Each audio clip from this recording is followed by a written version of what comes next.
Alrighty, guys.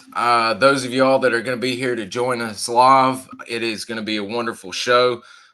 Great opportunities to ask some questions on some very significant events, some very some very interesting historical events, as well as serving at some bases that we've had some interest in the past shows. We're joined none other today than by Mr. Tim Kirk. He was with ST Idaho, as well as the Hatchet Forces, and I'm gonna let him get into the intricacies and explain his years and where he was, and we'll just get into questions and go from there. So first off, thank you, Mr. Tim, for joining us today. It's an honor, and the floor is yours, sir.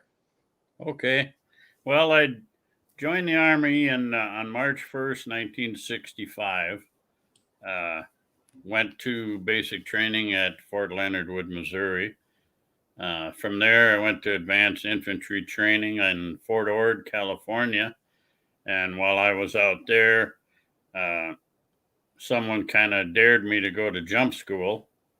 So that was at that time I was kind of small in stature and pretty feisty, so that about all it took was a dare for me to get going. So I went to jump school. And when I finished jump school, I knew that I did not want to be jumping with parachutes that other people packed. So I requested to go to rigger school. So I went to rigger school at Fort Lee, Virginia in the fall of 1965. And then I was assigned to the 101st Airborne at Fort Campbell. I was there for a few months, and we had a Special Forces recruiter come by and talk to people. And I decided that was something I really would like to try. And so I spoke to him about going to Special Forces training. And at the time, I was too young. So I had made an agreement with the Army that I would extend my enlistment if they let me go to Special Forces training. So in January or February of 1966, I went to Fort Bragg, was assigned to 3rd Special Forces Group as a rigger. And then from there, I went to infantry to weapons MOS training. I graduated from training group in January of 67 and was assigned again to the 3rd Special Forces Group. I was there for a little bit, and I, of course, wanted to go to Vietnam like everyone else. So I contacted Billy Alexander, and in no time at all, I was on my way to Vietnam. Spent a couple weeks in Nha Trang, which was 5th Special Forces Group headquarters, waiting for assignment.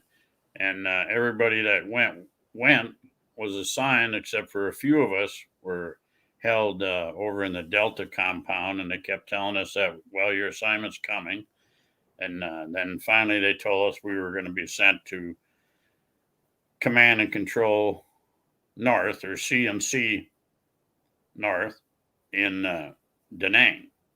And so from there we went up there, and that's when things started getting kind of secretive. They brought us into the secret room and closed all the doors and windows, and opened up a map and showed us what we were going to be doing, made us sign a bunch of papers saying we wouldn't disclose anything that we were doing. And so at that point, I started thinking, no, maybe this was not such a good idea after all. But anyway, so I was assigned to FOB1, Phu-Bai. At that time, there was 3 FOBs, 1, 2, and 3. And I was sent up.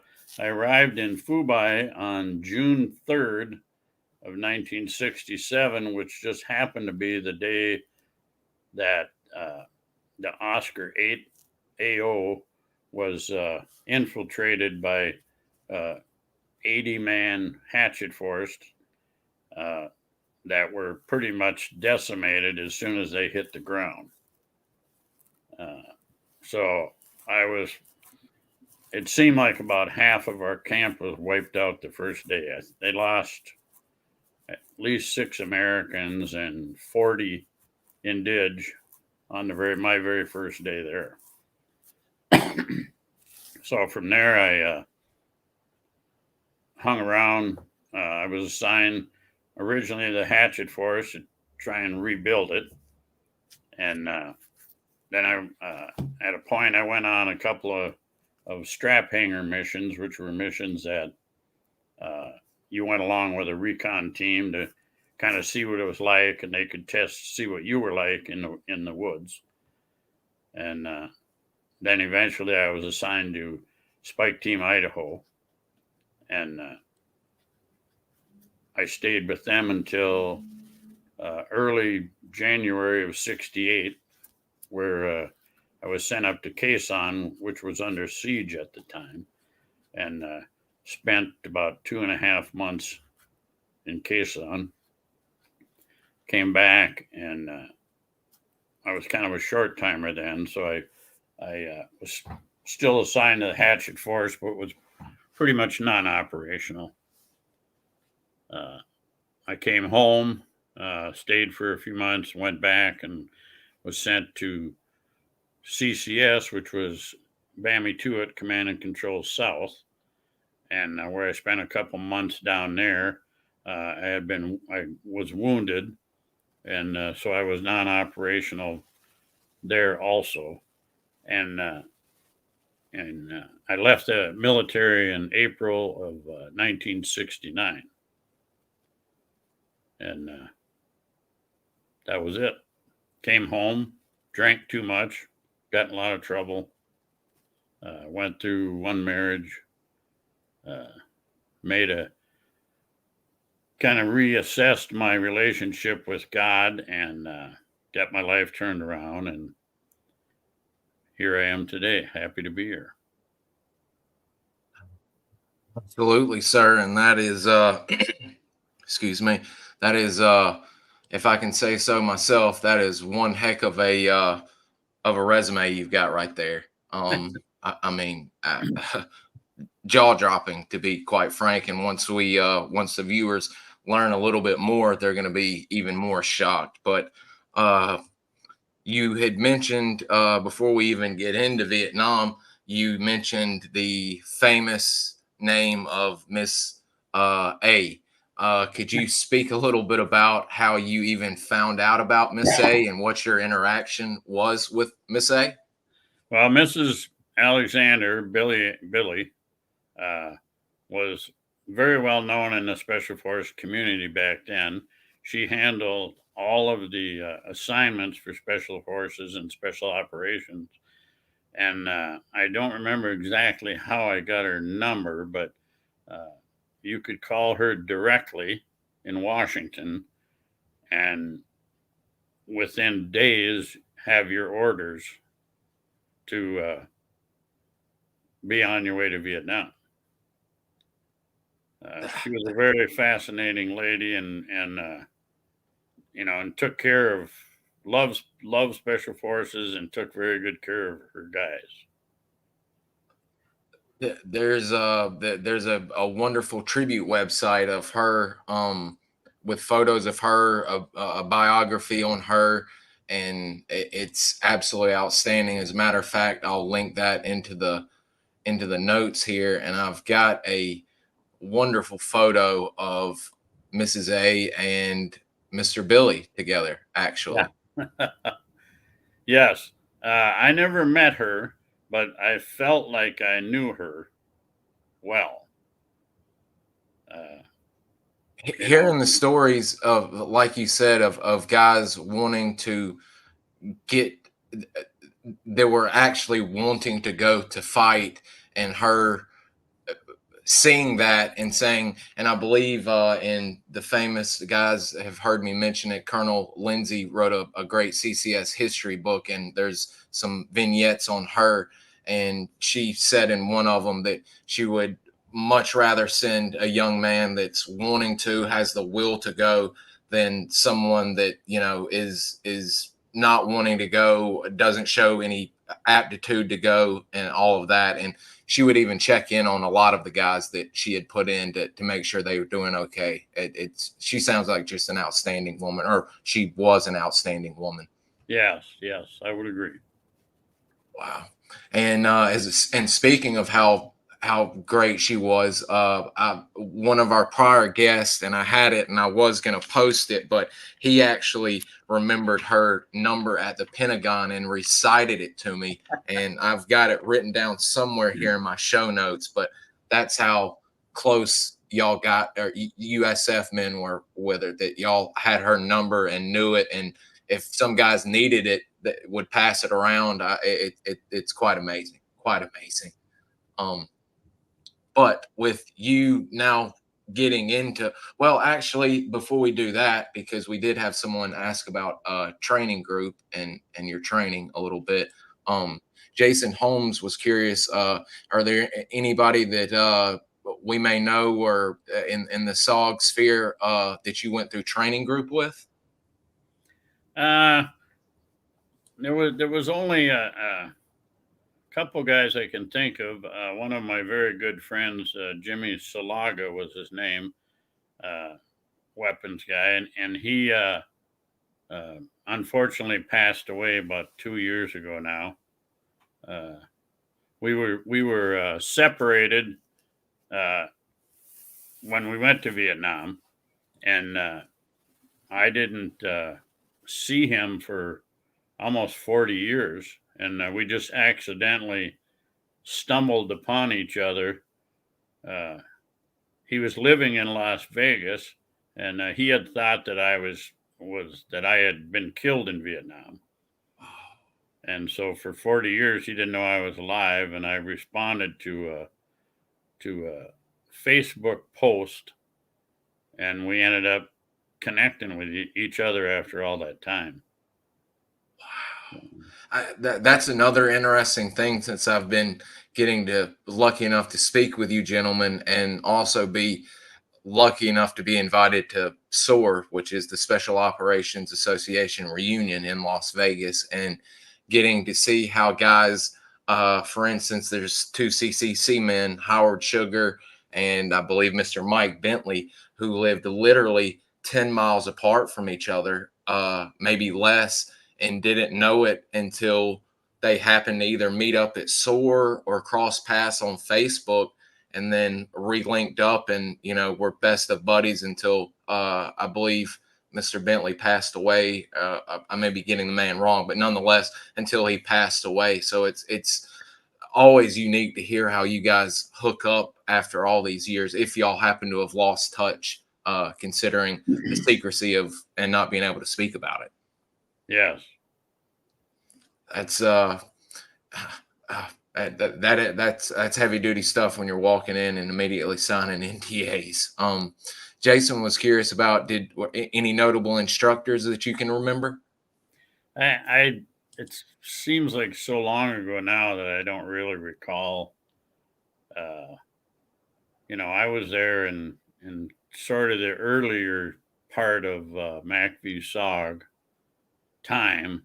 So some of the guys from, that became quite notable later on weren't even there yet. Spider Parks, for instance, came in and, as a newbie, kind of late in my first tour. And it wasn't until years and years later that, I learned all about the adventures that he had been involved in. With Idaho as well, quite a few. Right. Idaho has a slew of famous names, shall we say, that were right there around you or right after you, that I'm sure will be coming up here in the comments or questions here.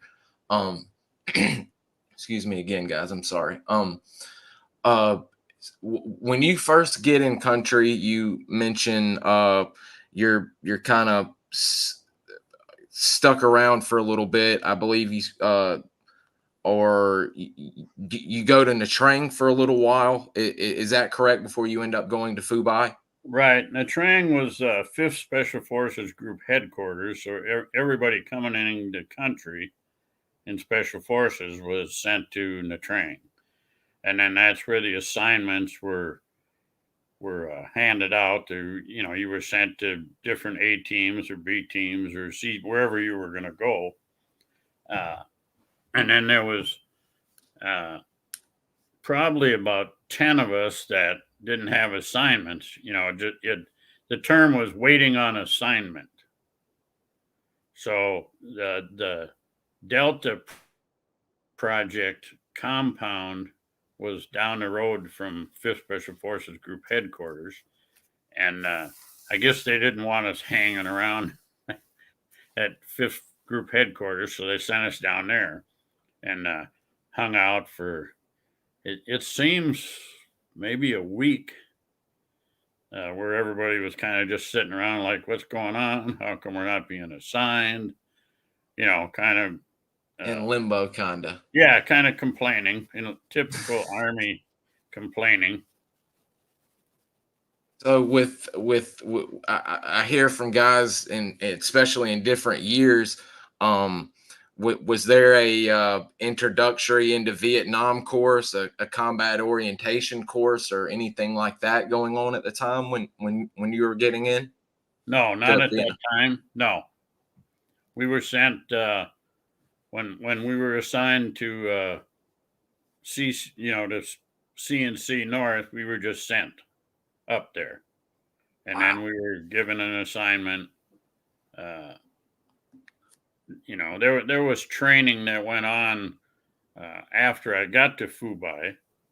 I went to actually, I believe it was the very first recon school, and it was held at Cam Duck, which was a camp that was later overrun. And the NCOIC of that school was a guy named Skip Minix, Korean War, an old time from the 187th Airborne, that he ran that school. He was also the NCOIC at FOB3, Khe Sahn. Okay, wow. And you mentioned very early on, because people may not realize that there was a 1-0 school before the Camp Long Ton B-53 school that people are so familiar with through photos and all of that. It was actually at the Cam Duck site that, as you mentioned, would be overrun. That was fairly close to the Laotian border. It was pretty much right on the border. So, and for graduation, you got to go on a live recon. So, they usually preferred for you to be in contact before graduation. So I can assume by that statement you got to mix it up a little bit for your graduation, so to speak. Right. Wow. I mean, that, and that's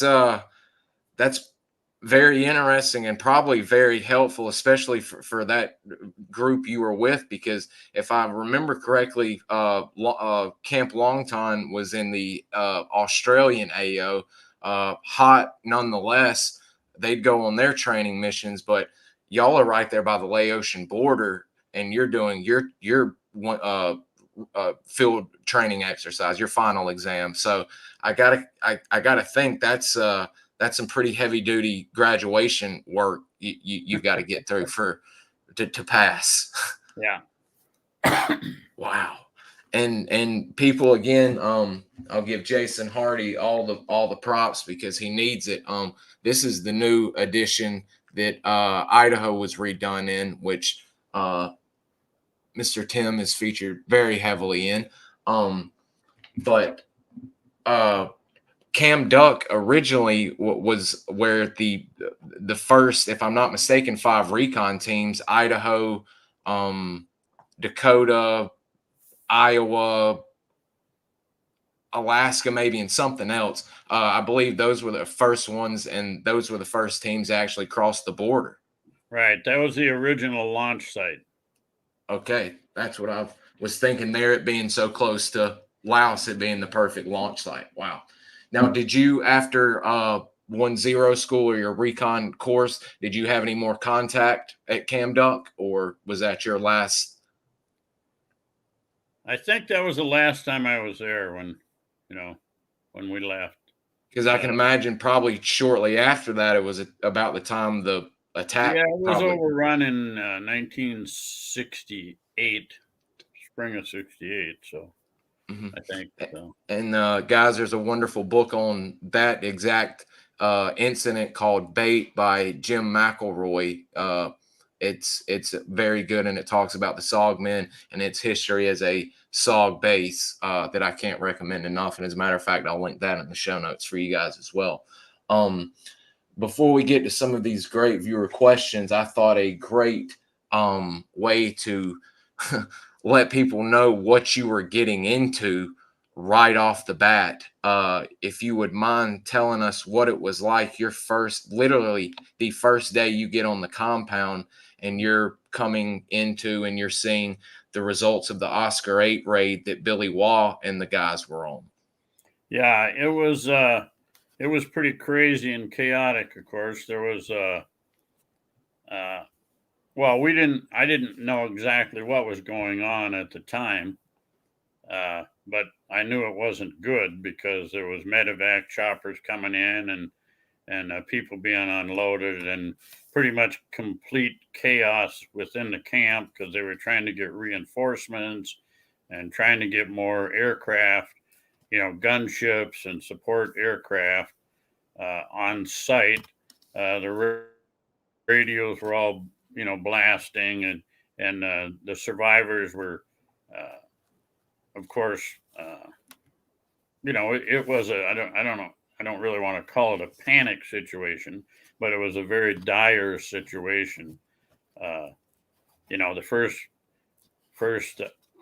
excuse me, the first Chinook that had come in had been hit by heavy weapons and broken half on the landing zone. The next aircraft came in, same thing, was shot down, the Chinooks. There was a fast mover that was shot down. There was a couple gunships shot down. It was pretty much complete chaos. And of course, I was listening on, all the radios in camp were on. So I was listening to all this going on and thinking,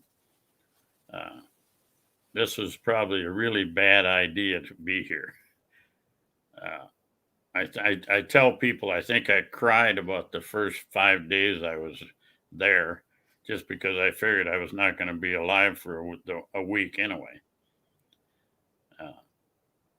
And eventually they, the couple days later, they got the survivors out. But there was kind of a dark cloud over the camp for quite a while. And I can only imagine, and especially with you being brand new and seeing real quick how serious this is and what can happen if something goes wrong or the team gets overpowered or whatever you'd like to call it. I mean, that's a serious way to enter the game, so to speak. From there, and again, I wanted to emphasize as well, because guys don't really realize, they see the photos, we're all familiar, y'all look like kids, y'all are kids. Can you tell us again, and this still amazes me, how old are you when you step foot at FOB? I was 20. I'm 20 years old, so I just turned 20. So just turned 20 years old. Not even old enough to drink. No. I'm not Well, you sure were old about. enough to drink at the club at FOB1. I was about to say, once you are in that line of work, I'm sure there is no prohibition on drinking age there. I mean, that's guys, that should put a lot in perspective right there. And again, this mission was the Oscar 8 Ashal Valley, to where they thought they might could catch and kill General Giap, and it as you heard Mr. Tim say, it did not go as planned and went pretty bad from the start. So that's what Mr. Tim's entering the SOG world in the time frame he's entering. Here's a question before we kind of get on a little bit. I'm not too sure of this. Would this be before or after the Pat Watkins Oscar 8 mission on the 80-man hatchet force? Well, there was an 80-man hatchet force, but Pat was not on that mission, as far as I know. This could be another Oscar 8 when he was at Khe Sanh. Yeah, they went in. Right, they went into Oscar 8 several times over the years. None of them ever turned out well. That was my next question. To your recollection, did any of them turn out at all successful? I think there was. I think in what's his name? And there's a book, Dawson's War, called. Yeah, that Mr. Boyd wrote that. Dawson's War. Yep. Yeah, he had some statistics. I think the 101st Airborne on Hamburger Hill battle lost 72 men. So MACVSOG lost 80 men in Oscar 8 over the years. 80 Americans. That is there's a great book by a I guess flying out of NKP, he'd still be designated a Covey, but he was the pilot, a lieutenant colonel, and he's got a great book on SOG missions and some conventional units, but it strictly focuses on Ashal Valley missions and that Oscar 8 area, and all of them. Some are successful, but all of them, the guys come out bruised and battered in a big way. It sounded like it was hell on earth in that area. When I think back, most of the people I know who died in Asha, and most of them died in that area of Oscar 8. I mean, it's one of those areas, because not only here we are in 67, 68 time frame of it being hot with a big raid, but you've even got Nick Brockhausen talking about how it was dead. You were dead meat. He even made a joke carrying meat, saying you needed fresh meat for an Oscar 8 mission, and slammed the meat on the bar and said, "Here it is." Speaking how deadly it was even then. So it stayed. It was always very heavily defended, and just because of the terrain of the area, it was a big bowl, and the NVA controlled all the high ground with anti-aircraft and heavy weapons. So anything coming or going, you were pretty much in their turf. We'll kind of flip around, but while we're on it, did you have the unfortunate luck of having to go into the valley for an operation? Oh yeah, several times. Would you care to tell us a little bit about what it was like getting on the ground and being in that area? Well, this is kind of somewhat of a funny story, but one time, one of my first times in there was with the hatchet force, and we came over the ridge and on kind of the intersection of 922, the highway, the route there, and they had all these bunkers along the road, along the Ho Chi Minh Trail road. It looked like a regular road, and there was bunkers, I don't know, every 100 yards or so along the bunker. And I looked over at my friend Sam Robison, and I said, pardon the language, but That's fine. I said, look at those dumb son of a bitches. They look like they're not even afraid of us. And he was from West Texas, and he was a little bit older. He had been there, and he looked over at me and he said, you dumb shit, that's because they're not afraid of us. And they just looked at us. They kept smoking their cigarettes, just waiting for us to land. And here they come. And so one thing nice about the hatchet force is you typically had enough firepower to be able to hold them off, for a time, anyway. Yes. Was Mr. I'm gonna bring this up. Is this around this period of time when you guys are running hatchet force operations, you and Mr. Robinson? Yeah, that photo is actually taken at Khe Sanh during the siege. Look at that, the bunker. That looks just like a hellscape, moonscape.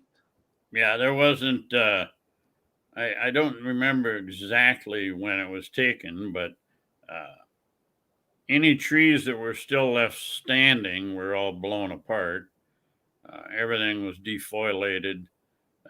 If you look, I think, to the over my left shoulder, you can kind of see I think you can see the mountains back there. Yes, sir, right up in here. Yeah, I think the one in the center, that I believe is Korok.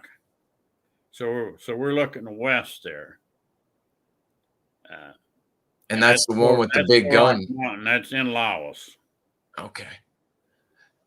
That's the one with the big gun that they'd fire on y'all, isn't it? Where they hid that one? Yeah, several big guns, yeah. While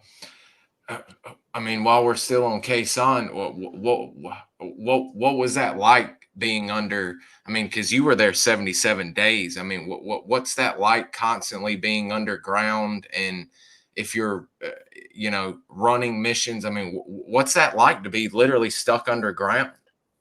It was that was really a horrible place. When you're being bombarded by heavy artillery constantly. Anytime if a howitzer round hits anywhere near you, you're dead. If you don't get hit by shrapnel, the concussion kills you. It was just terrible. We actually looked forward to going outside of the fence, just because at least then you had a running chance. Although we got in plenty of trouble outside the fence too. I can imagine. I can imagine. I was just reading a book about, and Dennis Mack has mentioned a CCC man that was at Khe Sanh, and they got bored and they finally got the okay to go out. And boy, they ran into a buku amount of NVA and basically just mainline charged them and wiped them out with a hatchet force. It got nasty from what he said. Yeah. But the artillery barrage was so I'm trying to think of the word. It was just so depressing because there was just no escape. Because it was effective and constant, wasn't it? Right. They were shooting either at the Marine artillery or the airstrip, and we were between the airstrip and them. So any short rounds usually fall in our compound. And I mean that there until it got to where it was airdrops. I mean, literally that airstrip was y'all's lifeline. I mean, yeah, yeah, very early on they couldn't really use the airstrip. All they did was make low level extractions, on supplies and stuff. And I watched a special where it progressively got worse to where they'd land and then finally no landing to where then they'd Right. hover above and have the parachute suck it out of the back of the C-130. And then it Yeah. got to where they were just starting to having to drop. And some of those would, of course, end up outside the wire and in VA hands. And, I just can't even imagine. I'm sure that'll end up coming back up, but people are getting in some fairly good questions. Daniel was curious, and I'm kind of curious. What made Oscar 8 such a vital target for all those years to get into? Well, that continually remained what they considered was the hub of the North Vietnamese transportation system. All the intercepted, messages and radio transmissions, hundreds and hundreds of them came out of there. And so they knew there was, big stuff there. And it stayed there because everything that they did was pretty much ineffective as far as taking it out. The Marines went in there, they got their butt kicked. The 173rd got their butt kicked. The 1st Cav got their butt kicked. The 101st got their butt kicked. And the SOG teams got their butts kicked. So that should tell you how bad and why it's so important. If they've got troops that are able to withstand and fight off those historic and strong units in Vietnam, and not to mention that General Giap felt safe enough or the need to visit that area, it lets you know that something there is big enough to keep SOG intel people interested enough. This is interesting because I'm very not familiar with the early guys in hatchet forces.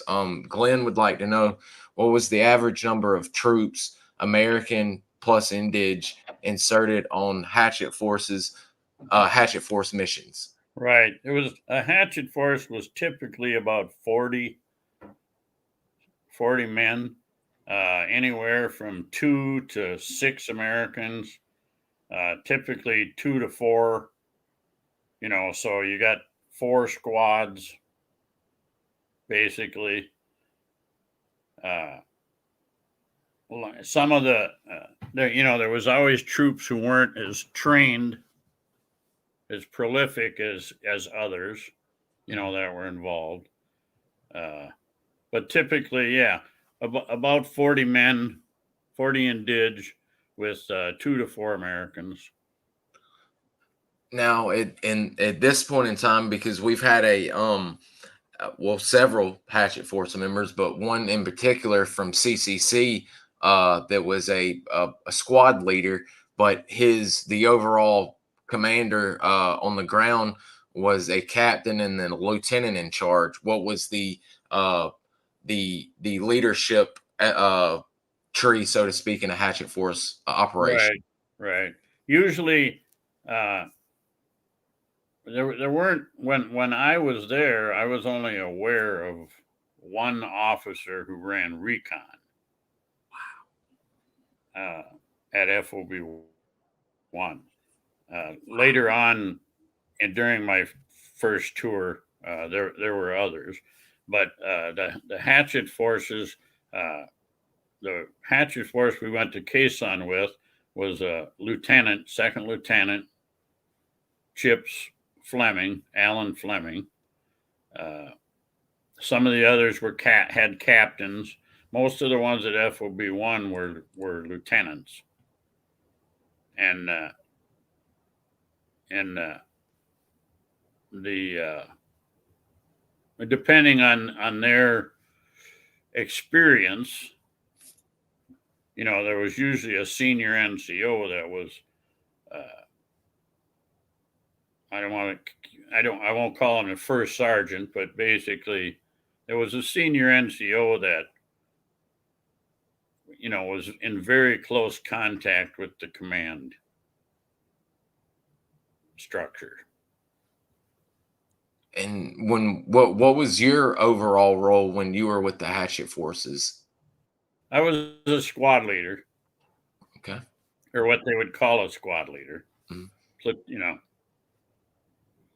Were with that many men and well, not so few, but the number of Americans on the ground, what was the radio distribution? Did each American have a radio, or each NCO have a radio, or were y'all confined? Yeah, all the Americans had radios. All the Americans. Okay. Typically, wow. Yeah. Wow. That's actually a wonderful idea, because at CCC that changed later on. So there was one of the earlier, not real long after I got there, like I said, the hatchet forces had been pretty much decimated after Oscar 8, and there was a limited number of Americans available, and there was a recon team that got in trouble, and there was I can't remember why they decided to do this, but they sent 6 Americans, just Americans, on a rescue to go in. My friend Sam was one of them. I think Bustamante.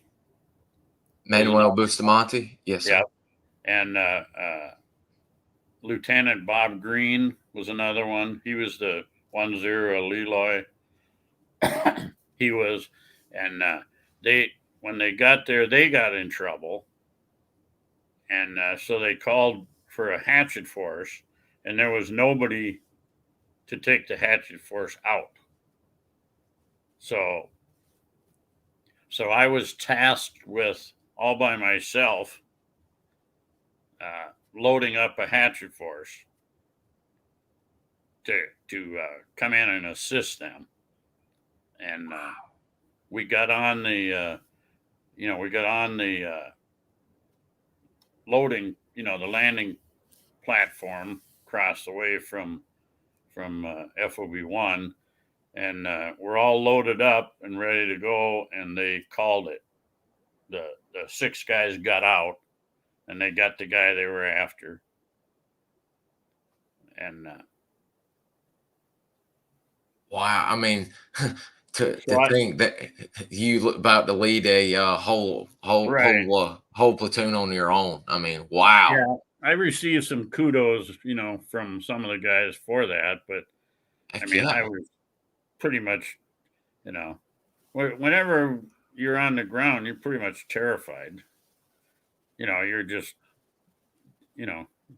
that's where the training and stuff really helped a lot, because you just do what you got, do what you're trained to do. Y'all's muscle memory just kicks in, and y'all just do what you know to do.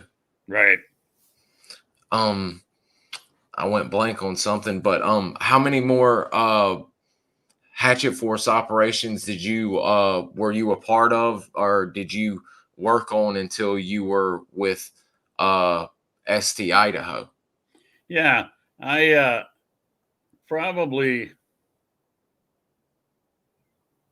was on at least a half a dozen hatchet force missions.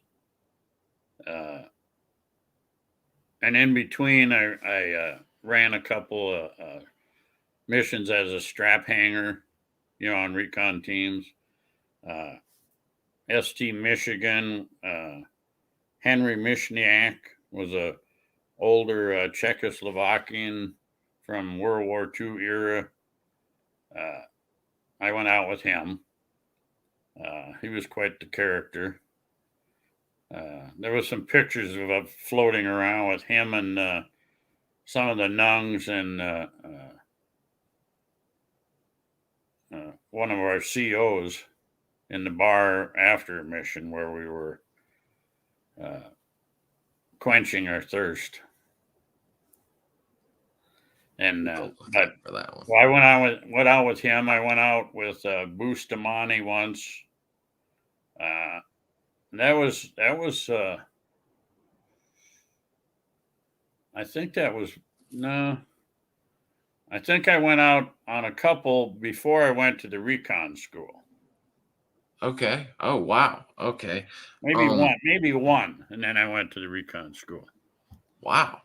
But with Mr. Bustamante, his grandson and nephew are in our group that we have online with all the SOG vets and family members. What was he pretty good in the woods? He was a very cool character. Always. He seems like he had a lot of combat experience from reading up prior tours before he got into SOG as well.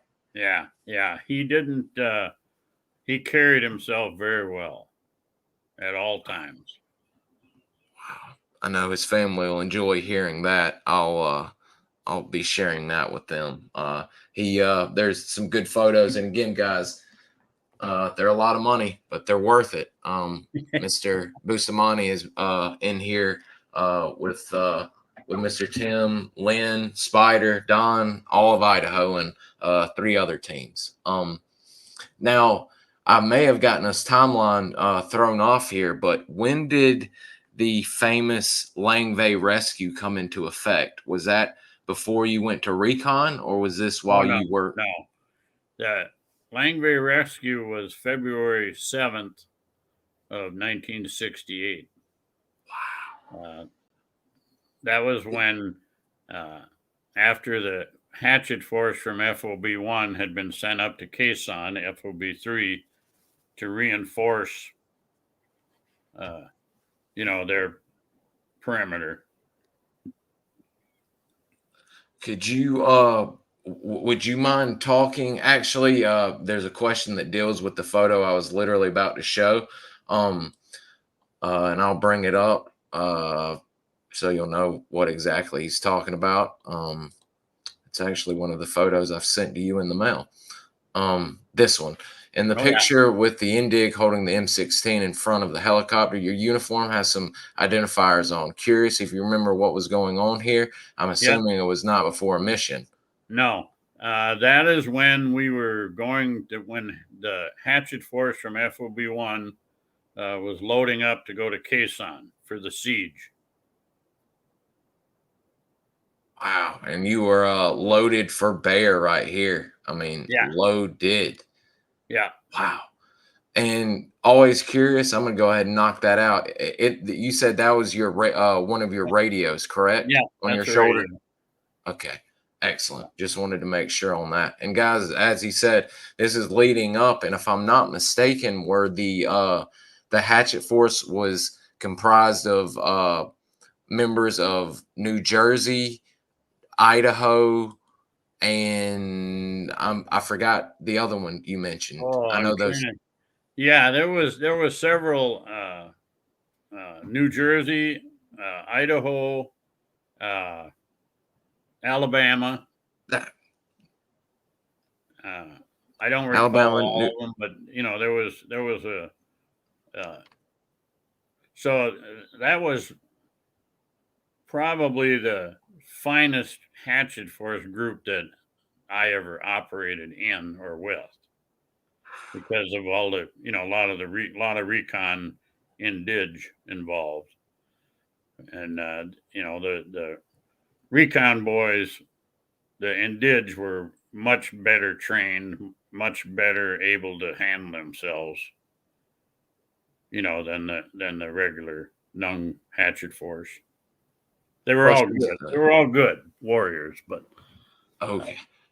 I can imagine the recon indig guys are.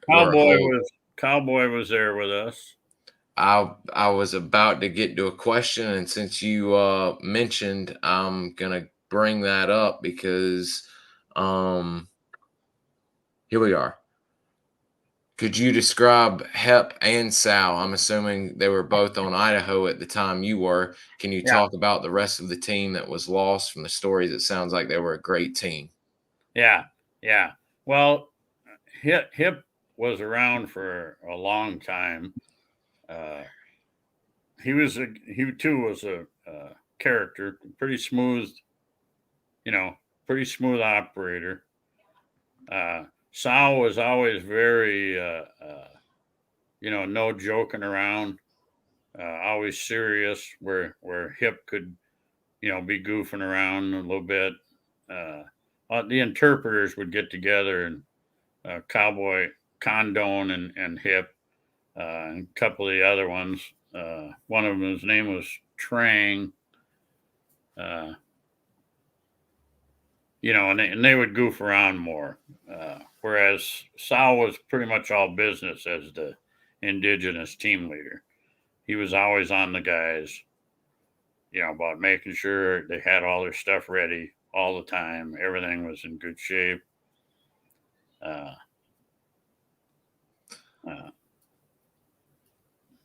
And was Sal, if I'm not mistaken, let me make sure I've got it right here. Y'all bear with me, and I'm apologizing about this in advance. But Sal was around a very, very long time. If I'm getting this correct, let me make sure I've got this. Win Kong Hep, however you'd like to pronounce it, Vietnamese national hired by MACVSOG in 1967, was assigned to FOB1 with Spike Team Idaho. Hep held the O2 position until 1970, when he was reassigned to CCN as the main interpreter until the close of the projects in 1973. Yeah. And of course, his family escaped the fall of Vietnam, and I'm actually friends with his wife, and I'll have to show her this. But he passed away sadly in 2017, though. But boy, it's been that long ago already. Yes, wow, sir. That's a lot of time running recon and being on missions. A lot of time. 67 to 73. And I have a photo of him I was going to bring up, but Jason was curious about another thing from Tilt's. We maybe switched around. From Tilt's book, I remember where Idaho was moving to FOB4 from FOB3. He said they had a saying that was FOB3 is all right. Did you enjoy your time at FOB1? What made it so great? Well, actually, the saying was FOB1 number effing one was the saying. FOB is so we would, because there was no, when I went there was no FOB4. That was created in right at the end of 1967. I don't know if it was November or December, but so that's when FOB4 at Marble Mountain was opened. Up until then, they had the Naval Advisory Detachment, which was by Monkey Mountain. And that's where, when we came into country, we went to the Naval Advisory Detachment for briefings and stuff. And that's where we went for debriefings. Wow, I did not know that. That's and guys, for y'all that don't know, NAD is the maritime unit of SOG Op 34, if I'm not mistaken, where they were on the swift, the nasty boats and going into North Vietnam and all of that. So that's very, very interesting. I did not know y'all were being debriefed at Camp Fay as well. Wow. Yeah. Wow. That's amazing. Would you care to, since we were right here about to start speaking about Lang Vei, would you mind speaking a little bit about that heroic action that your hatchet force pulled off? Well, lucky for sure. Yeah. Well, we were in FOB3, in the trenches, under, like I talked earlier about the constant bombardment. On the night of February 6th, Lang Vei, which was, I'm thinking about 7 miles away. I don't remember the exact, but came under attack. So everybody in the FOB3 and in the Marine, in Khe Sahn and the Marine combat base was aware that Lang Vei was under attack. Nobody knew how bad it was. We were, we just knew it was bad. And eventually, I think they lost communication with them about 2 a.m. Of course, we were under bombardment as well, during the time. So there wasn't a lot, we could do. Nobody knew what was going on. We didn't know if they had been overrun or not overrun. Nobody knew until the daylight in the morning. Then they somehow got communications and had let us know that the camp had in fact been overrun. However, there were survivors holding on. Well, then there was I was a staff sergeant. I didn't have the privy to all the information that everybody had, but Major Cuomo, who was the CO at FOB3, was there. There was a communication argument, between the Marines, because the Marines had promised that if Lang Vei came under attack, that they would reinforce them. And then when it actually came to happen, they said, no, we can't reinforce them. Years later, there was some other things that were involved that none of us knew about. We just knew that the Marines were going to leave them. They weren't going to do anything. They said it wasn't worth losing as many men as they knew they would lose to, you have to excuse me, I get a little tensed up when I'm thinking about it. That they would lose more men. It wasn't worth going. And that was something that, and that wasn't the grunts, that was the command. Mm-hmm. The grunts would have done the same thing we did. So they had a meeting. It was probably around noon. I didn't know later. I found out in the history books that there was argument. Westmoreland and several generals were arguing about who was supposed to do this, and I think even one Marine general was relieved of his command over the whole thing. But they had a meeting, and Lieutenant Fleming, the commander of our hatchet force, was at the meeting, and he came back to our area, and he said, "Okay, load them up. We're going." That was all we got. Later on, it was years and years later. I think somebody said they asked for volunteers, and me and Sam were like, well, gee, I don't remember anybody asking me if I wanted to volunteer. It was like, grab your shit, we're going. That was it. So, and again, they were still arguing over aircraft, who was going to do what and all that. They eventually came in and then we loaded up the hatchet force and a couple of recon teams. And they didn't have, I think there was 2 slicks. I was on one with my squad, and then there was another slick, but I don't remember exactly. So my aircraft was the last one to leave FOB3 for Lang Vei. So we got out, we were a couple minutes behind. So when we got out there, everyone was circling over the top of the camp. You could see the destroyed tanks. The new camp, the one where the tanks were, was there was nothing. It was completely flat except for the burned out tanks. And the aircraft were all circling, and I looked down. I could see people running all over the place, and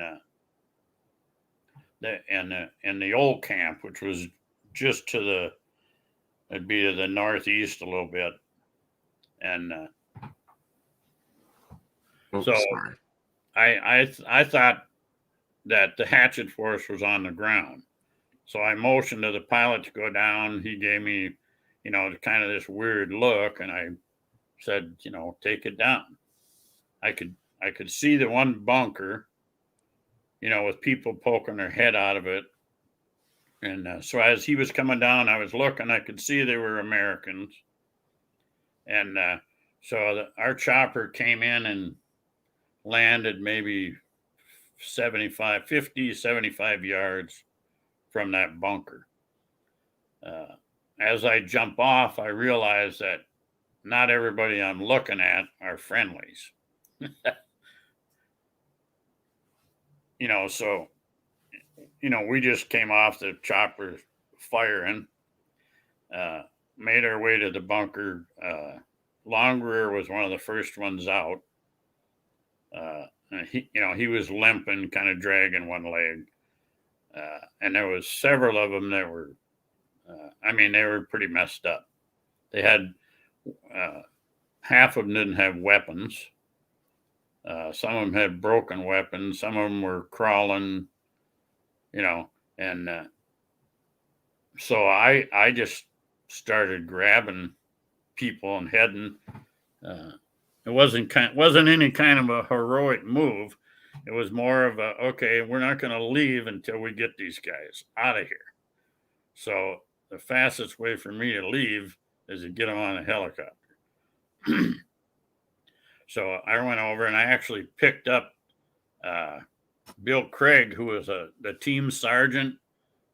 He was about at least twice as big as me, maybe 2.5 times bigger than me.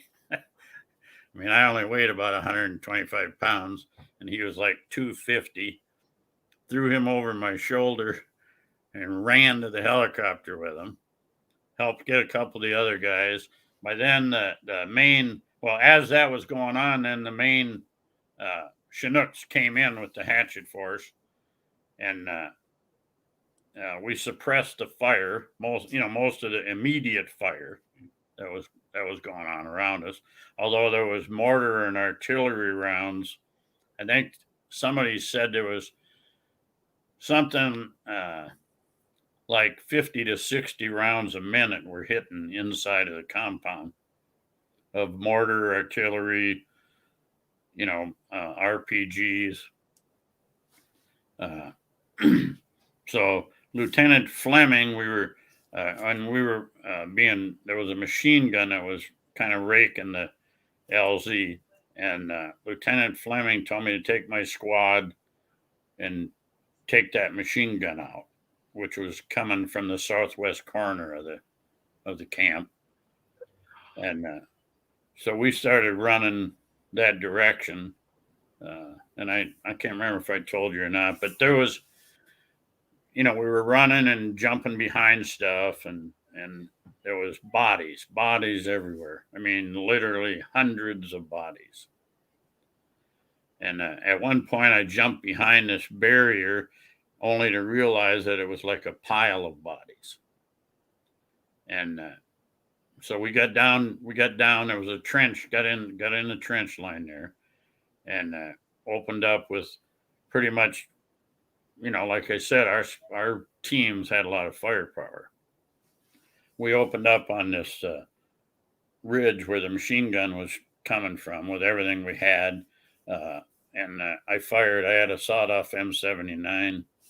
I fired about a dozen rounds pretty much as fast as I could. And we knocked out the machine gun. And then there was a mortar crew that, when that happened, they took off. I actually fired an M79 around, and as they were running away, I hit the guy. The round hit the guy right in the middle of the back and completely, destroyed those guys. So the fire from that point there stopped. That was it. So we turned around and made our way back to the landing zone, where they were still loading people up. They were trying to take off, and there was a battalion of Laotian troops that had thrown their weapons down and ran, that when the American helicopters came in, started to come back. And some had weapons, some didn't have weapons. We didn't know who was who. We knew who our guys were, but we didn't know who all these other guys were. And they were all trying to get on the choppers. And choppers couldn't even lift off the ground. There was so many of them. And so Lieutenant Fleming gave the order to stop anybody from getting on the choppers. And that's what we did. Finally lifted off. I think the whole thing lasted about 45 minutes. Probably the luckiest part was the North Vietnamese had set up expecting the Marines were going to come with a battalion or 2 battalions out of Khe Sanh, and so they were set up to intercept them. They weren't expecting 40 of us to come dropping out of the sky into the middle of the situation, and so we lucked out completely.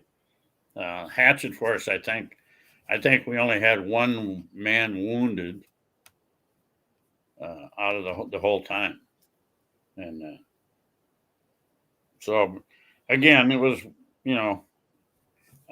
pretty much utter chaos, but you're doing what you were trained to do.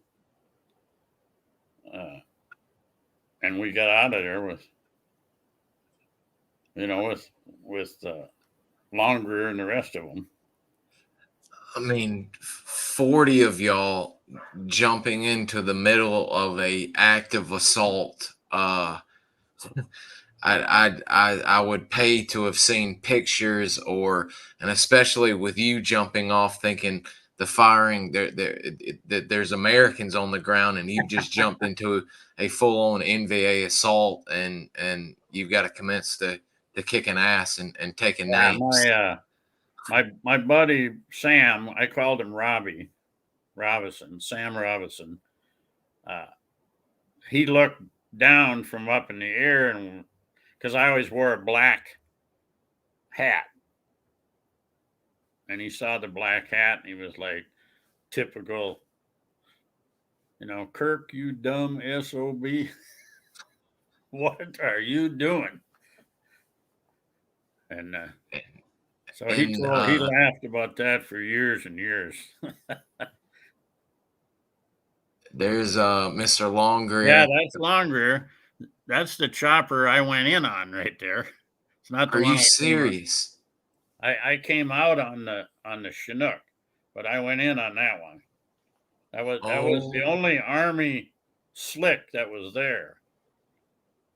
The rest were all Marine. This gentleman right here kind of looks like a Montagnard SOG Montagnard right here. I can't really tell. But yeah, that's one of the brew, looks like. This is amazing that we've found the actual helicopter you jumped into the battle in. I mean, this is holy cow. I mean, wow. And how long did you ever, I know probably not in country, but did you ever get to see them, the survivors? I never saw any of them in country again.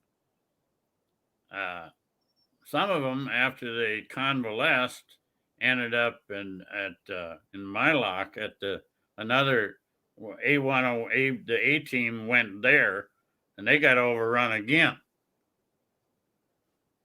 some of those same guys. Good Lord. Yeah.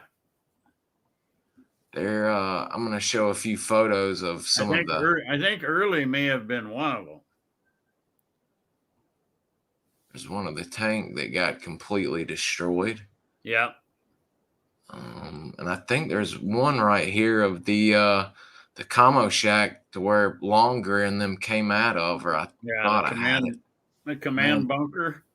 Maybe it's up here, but I mean, this whole area is not only I've got a map of tank of the map of the base, but I mean this whole area is full of NBA trying to kill what's left of the men that are hiding in the bunkers. Yeah. Yeah. I mean that just sounds like utter chaos.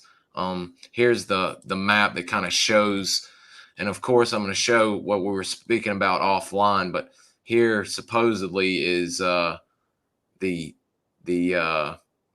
outlier of what happened that night. There's 5 tanks coming in, 2 from this position from the old Lang Vei site, Khe Sahn, and then 4 coming from this direction. In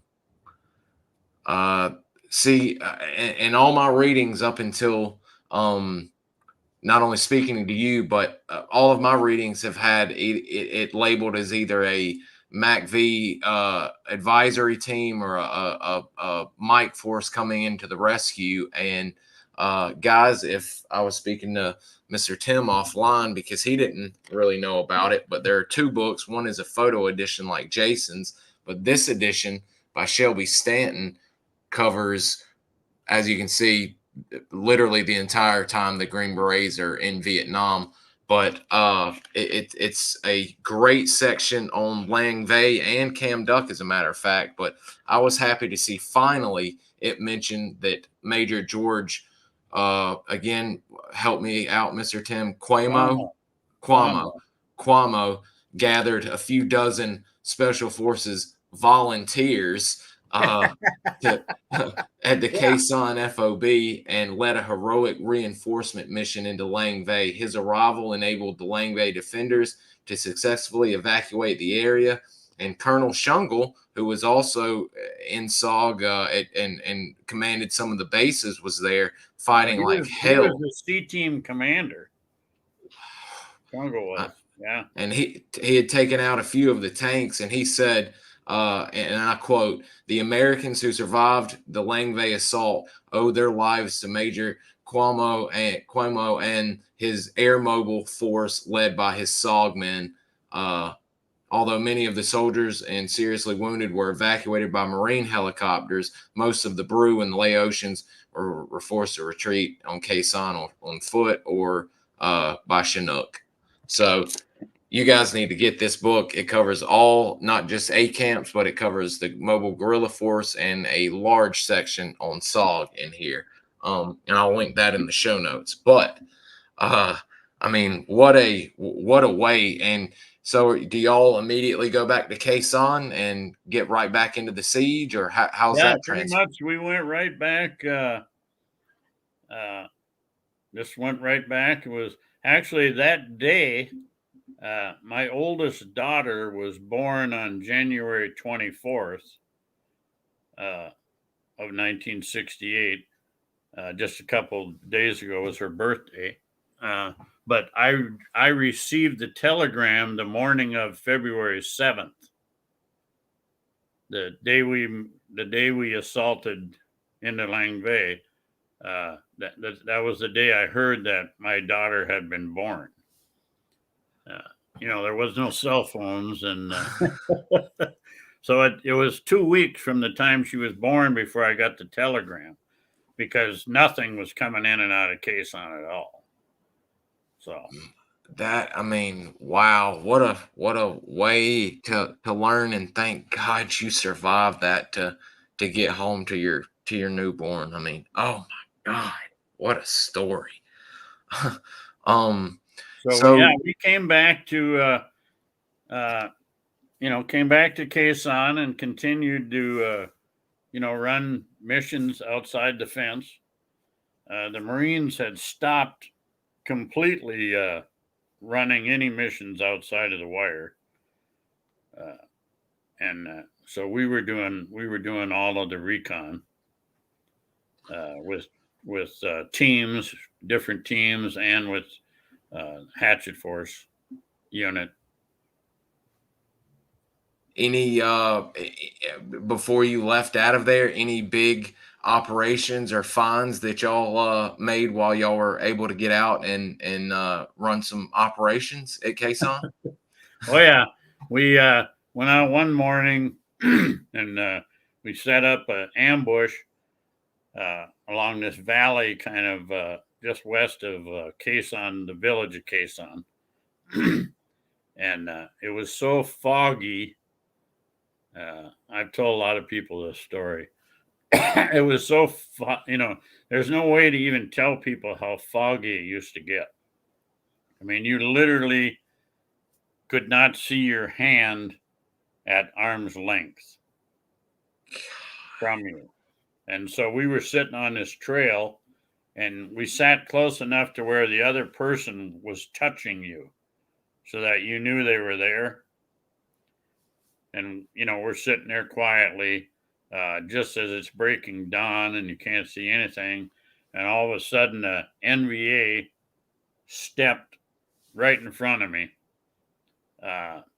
probably 3 feet away. And I saw him, and I don't know if I think he maybe saw me too, but it was just that flash where he was there and then he was gone. And I had my weapon up, with my hand on the trigger. I didn't fire because I didn't know where he was, and I also didn't know who was with him. And so he just kind of appeared and then he disappeared. And then about 20 seconds later, I felt the hand on my leg, and it was my Nung next to me pointing, like, did you see that? And I nodded, yeah, I did. Well, then the fog started to lift a little bit, and we moved back, and we saw some NVA in the village. And so we saw a couple of them go into this hooch. And so I told Fleming was not with us. It was me and Sam. I told Sam, I think we might be able to get a prisoner here. So he gave the okay. He was the senior NCO. And so I crawled up there with my point man and my indig leader. And we got up behind this little mound of dirt, and we're kind of watching this hooch. And so I told those guys, I said, okay, here's what I'm going to do. I'm going to throw a grenade into the hooch. Whoever comes out, you shoot them low. Don't shoot to kill them, shoot them low. And we'll see if we can snatch a prisoner. So it was, okay, everybody agreed. So I kind of got myself all ready, got a grenade ready, and got positioned, and I pulled the pin on the grenade, and just as I stood up to throw the grenade, an NVA stood up in front of me on the other side of this little bump. And so as soon as he did that, of course, the point man shot him, which startled me. And so when I threw the grenade, it didn't make it all the way to the hooch. It only made it about 2/3 of the way and went off. And then instead of 2 guys coming out of the hooch, about 10 came out. And everybody was shooting, everybody was running. And we started running back into our perimeter that we had set up. And, everybody, there was a lot of fire and shooting going on. And I got back there by Sam. And then as the shooting kind of died down, you could hear this voice calling my name. It was my point man. and he was calling, Trunksy, Sergeant Kirk, or Sergeant Tim, Trunksy Tim, help. And he hollered about 3 or 4 times, and Sam kind of looked at me and said, "You got to go get him." And I was like, "I know." And so I jumped up and I ran back out there and I grabbed him. He had been hit in the leg, and threw him over my shoulder. Luckily, he was little, and ran back, into the perimeter again. And we didn't get a prisoner, needless to say. We did kill a bunch of those of the NVA that were there, though. And I guess what really came out of that after that is the Nungs pretty much worship me. They, I was their hero. They guarded me, took really good care of me. The trust level had been magnified, tremendously by that encounter. I was awarded the Cross of Gallantry with the gold palm for that action, and but mostly it was the honor that I got from the Nungs that really made that.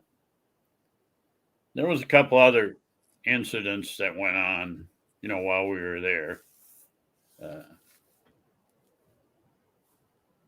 So yeah, then it was back in. Like I said earlier in the broadcast, it was just terrifying to be in the compound with the artillery falling all the time.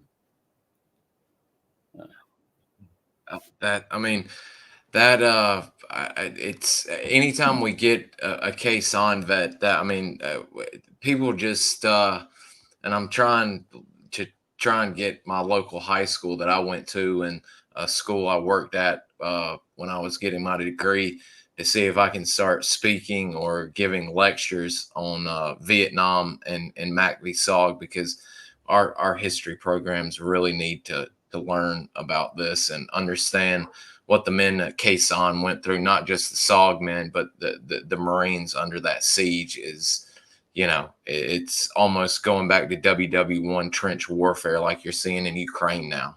To where they're underground. That's what it was like. We lived underground.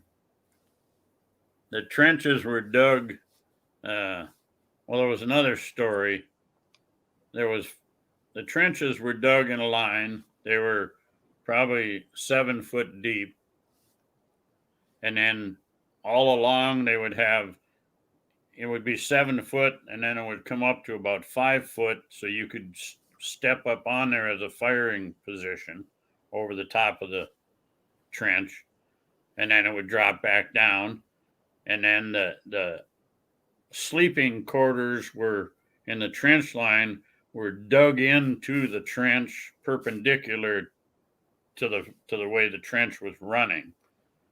So there was little dugouts that you could get in case an artillery round hit in the trench. You had a place to hide during the bombardments. And one morning there was, I think 5 of us were in the trench, kind of a little bit of a group talking. And we heard the guns go off on Korok. And so we, all dove into the trenches, and a round hit like really, really close. I was bleeding out of my nose and ears and mouth, and a couple of guys were like knocked unconscious. My hearing was pretty much gone just from the explosion, but none of us were hit. Nobody was hurt, other than that. And so we were looking around, and down the trench, probably 40 yards, maybe. And I don't remember the guy's name. I've read the name because it was in one of the books. A piece of plywood flopped down in front of one of the little dugouts in the side of the trench, and then an arm. And so a couple guys ran down there, and there had been a guy in the side of the trench, and somehow a piece of shrapnel had went down, traveled down that trench, ricocheted off of something, went through the plywood, and hit the guy in the heart and killed him. And he wasn't nowhere near where the round went off. I've heard that story too, and I can't remember the name of that gentleman, but I know that story. And Yeah. I mean, people again don't realize it doesn't take a bullet or a heroic last stand. It takes a piece of metal or a piece of wood like that hitting you in the right spot or the neck, and that's it. So that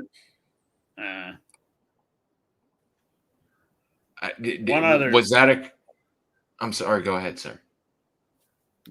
No, go ahead. You can finish. I was going to say, was that occurring a lot at that point in time? Were there round deaths occurring like that steadily, or was that few and far between at the time? Or well, I don't really know, how many occurred like that. I mean, there was a lot of deaths from artillery, and you never just knew. I mean, even trying to go to the bathroom, they had a trench dug right outside of the bathroom that, in the outhouse, if you were in there and you heard the artillery, you could jump out of the outhouse into this. Well, one day a round hit directly in that hole.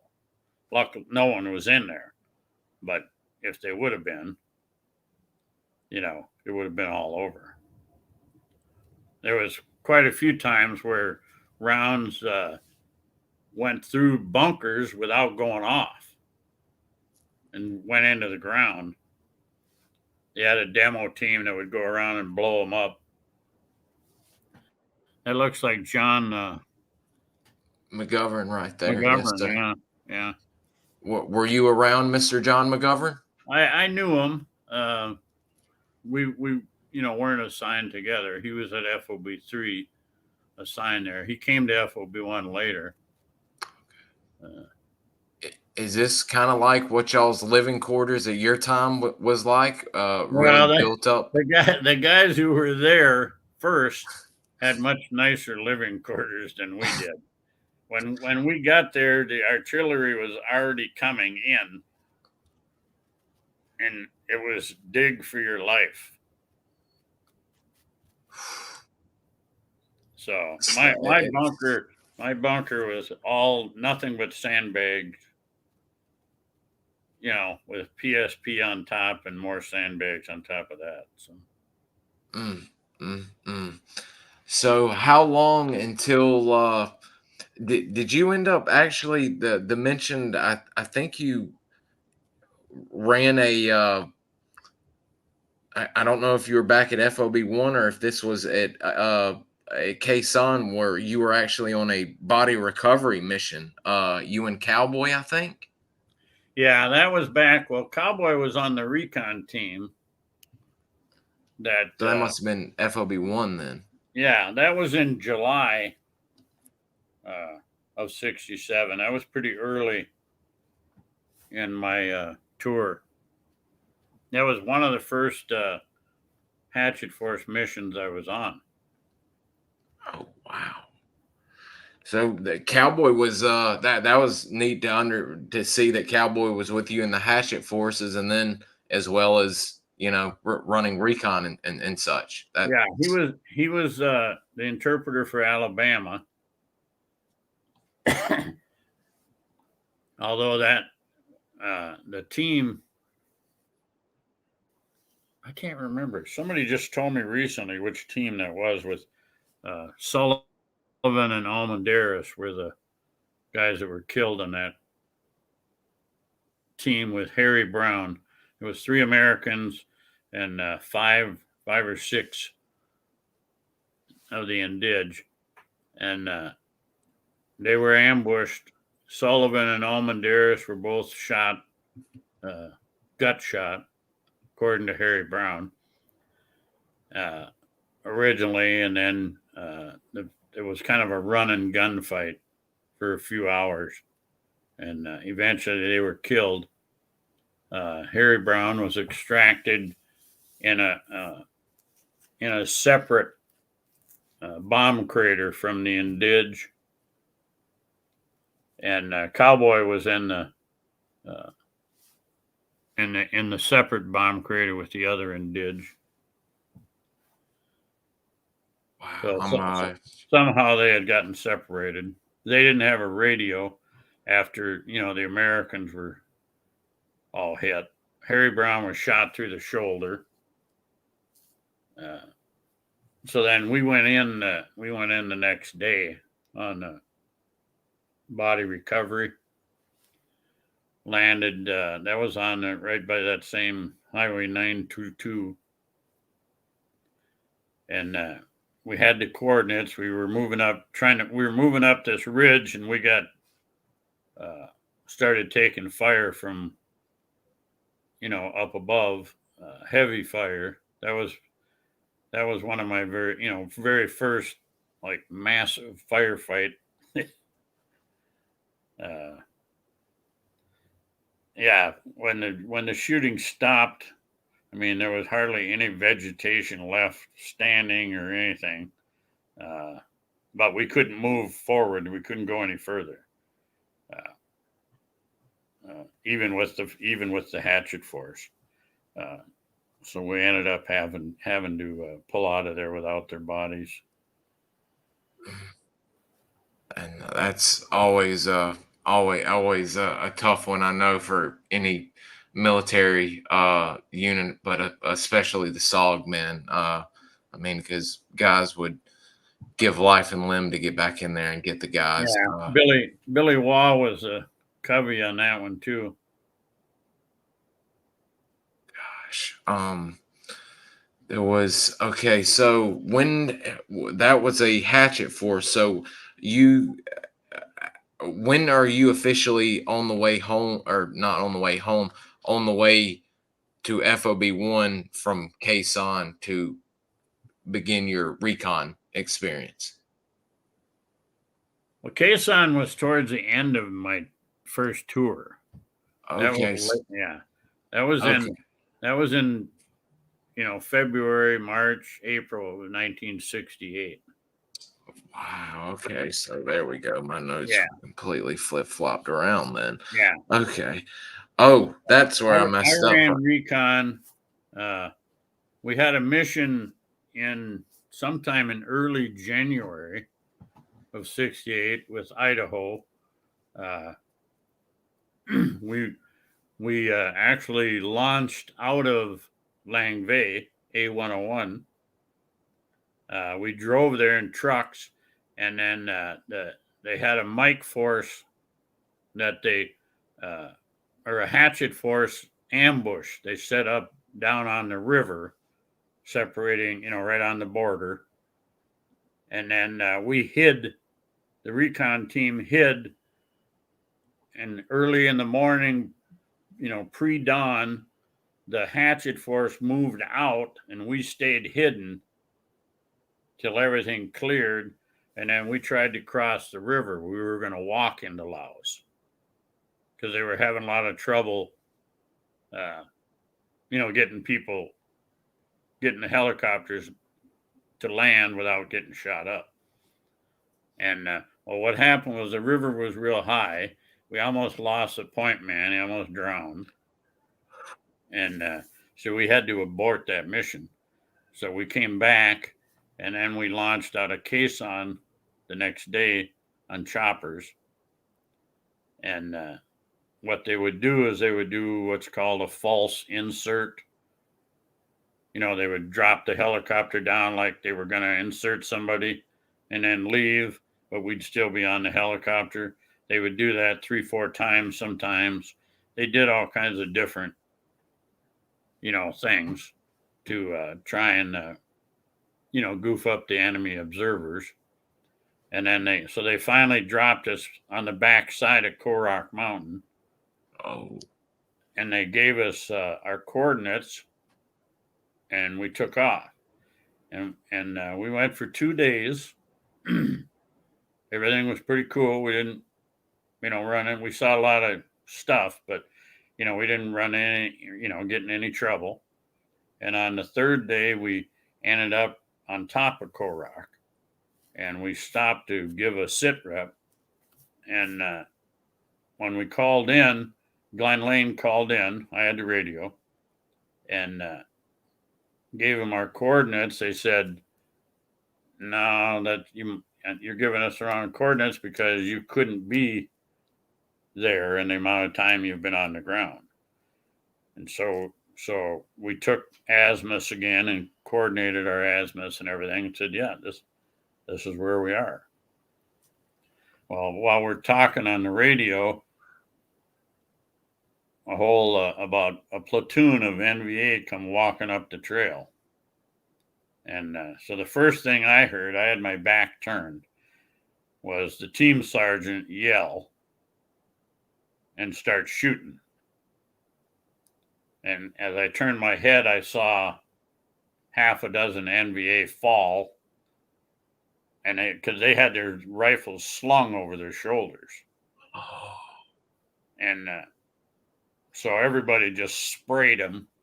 And then we were right on the edge of this cliff. We kind of dove off the cliff and started running down the side of this hill to get away. And stopped, put some toe popper mines out on the way. And we got down to the bottom, and that was where I got excited, and I was talking to, not using any code or anything on the radio, just yelling. And whoever the covey was, I don't remember, it was some captain. And he said, "Son, you need to settle down," something like that. And I said, every son of a bitch in the world knows where we are except you. Get us some fire on top of this mountain. And of course, the gunships were coming. They started firing shortly after that. I got chewed out for that when we finally got back. But so we got down, and they said, "Okay," we broke contact, and they said, "We want you to continue your mission." And Glenn said, "No, we're done." And they said, "Well, we'd like you to go see if you can find any bodies, information, snatch your wounded prisoner, something." And Glenn said, "We can, we don't have enough firepower." And so they said, "Well, we're going to send reinforcements." So we thought they were going to send a hatchet force. What they did was they sent another recon team. So now there's like 12 of us. 12 or 13, something like that. And we ended up overnight RONing. And then we made our way back up the mountain the next morning, looking for mines that we had put down, hastily put down on the way down.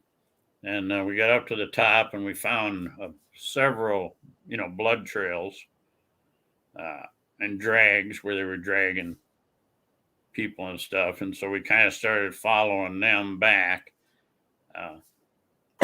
One of the things that we had found when we came up on the mountain was along the trail, they had spider holes dug, for that the NVA could jump in when they were on the trail, but they weren't hand dug, they were augured, which really blew our mind.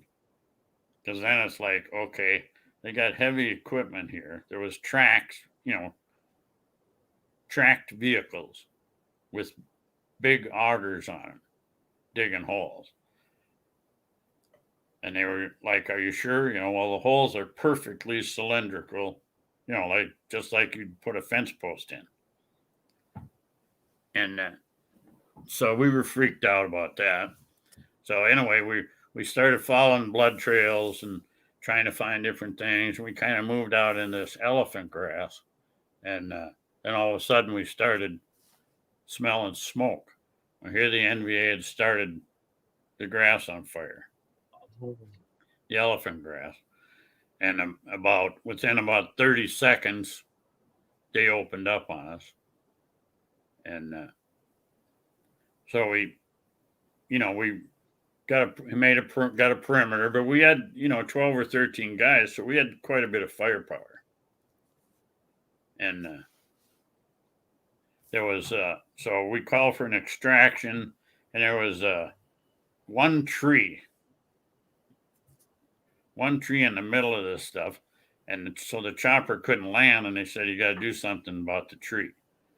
So we tried to shoot it down with an M79. That didn't work, and so Glenn said, cut the tree down.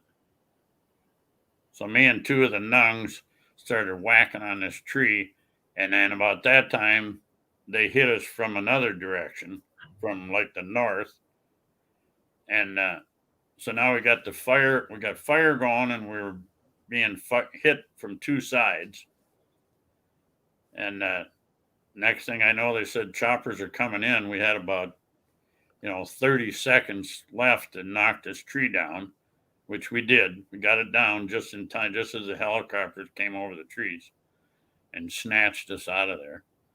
And again, nobody got hurt. They pull you out on strings, ladders, or? No, not that. No. They came right in and landed. Oh, my God. Jeez. We went out on strings once with that was a different time. That is unbelievable, and thank God y'all were able to get that tree down. What did you use to cut? Your bolo knife? Your well, we didn't have bolo knives, but we had big, knives. Yeah, just chopped the thing. It was about a 10-inch, probably about a 10-inch tree. Whacked that baby down in about 2 minutes. That's a lot of whacking going on for a 10-inch diamond. Woo! I bet y'all were worn out when you got in that chopper, boy. We were just happy You're always happy when the chopper is moving away from the gunfire. Holy moly! And I mean, another one that's very hairy that I don't know if it's two missions, but one is very interesting that we've all read about on the internet that you happen to see the aftermath of. But would you talk about, because we've been always getting questions from viewers about SOG men that operated in the north, seeing North Vietnamese jets or helicopters. You actually saw a North Vietnamese in a jet. Could you let us know what that was like and what exactly happened? Yeah, we went on a. They had what they call bright light missions, which were either team in trouble, where a team goes in on a rescue or a downed pilot or something similar to that. So we were sent in on a pilot recovery. A pilot had been shot down in North Vietnam. So they flew us from FOB3 in the middle of the night over to NKP, Nakhon Phanom, Thailand. We landed there, and then we launched out of there, and there was actually two recon teams, Idaho, and then another team, Squirrel Sprouse from CC Central was the other 1-0. I don't remember what team he was. But so we launched out of NKP across northern Laos. We landed at a place called Lima Site 85, which not too long after that, a few weeks, was overrun by North Vietnamese. It was I wasn't sure if it was in North Vietnam or right on the border of Laos and North Vietnam, but as I read later, it was actually in Laos. We landed there. Well, first, yeah, we had some engine trouble, and we're force landed in northern Idaho, and where they did some repairs on the chopper and and then we continued on, and we landed at Lima Site 85 to refuel before going into North Vietnam. And when we landed on at this Lima site, there was 2 CIA officers, a couple guys in just t-shirts and shorts walking around. They had about 500 Hmong tribesmen that were on top of this radio relay. Was a toucan site, they called it, where they directed the radar directed the aircraft into North Vietnam for bombing runs. And we didn't know anything about that. We just knew we stopped there to refuel. One of the really interesting things was they had been attacked by these Chinese biplanes with mortar tubes in the bottom of the aircraft. And the NVA were flying them, and they were trying to mortar this camp on top of this real steep mountain, Lima Site 85. And they had the CIA guys had actually shot down, because the helicopter was faster than the biplane. So they had shot down one of these biplanes. The other 2 took off, got out of there. I think there was 3 total, they said. And they had the wreckage of this biplane sitting there and had these mortar tubes. Somebody took some pictures of it, but I don't know whatever happened to them, because we always had cameras and stuff with us. And so we refueled. Yeah, there it is. These guys shot it down with an M16 and caused it to like crash into the side of the mountain. And they lifted it back to that site, and it was on the end of their little landing pad there. We all looked at it. We were there for, I don't know, an hour. Anyway, we launched from there and started flying. We flew into North Vietnam, and that's where we ran into the MiG. Somebody said, well, wouldn't that be the shits if, a MiG, started chasing us? And somebody said, well, you better start shitting, because here comes one. And so this, they were telling us, on the radio that we're being, so the choppers, the Jolly Greens, flew down into this canyon, these big karst cliffs. They got down in the canyon, and the MiG couldn't really get at us. He kept trying. And then within a few minutes, there was a couple of U.S. fighters that intercepted him.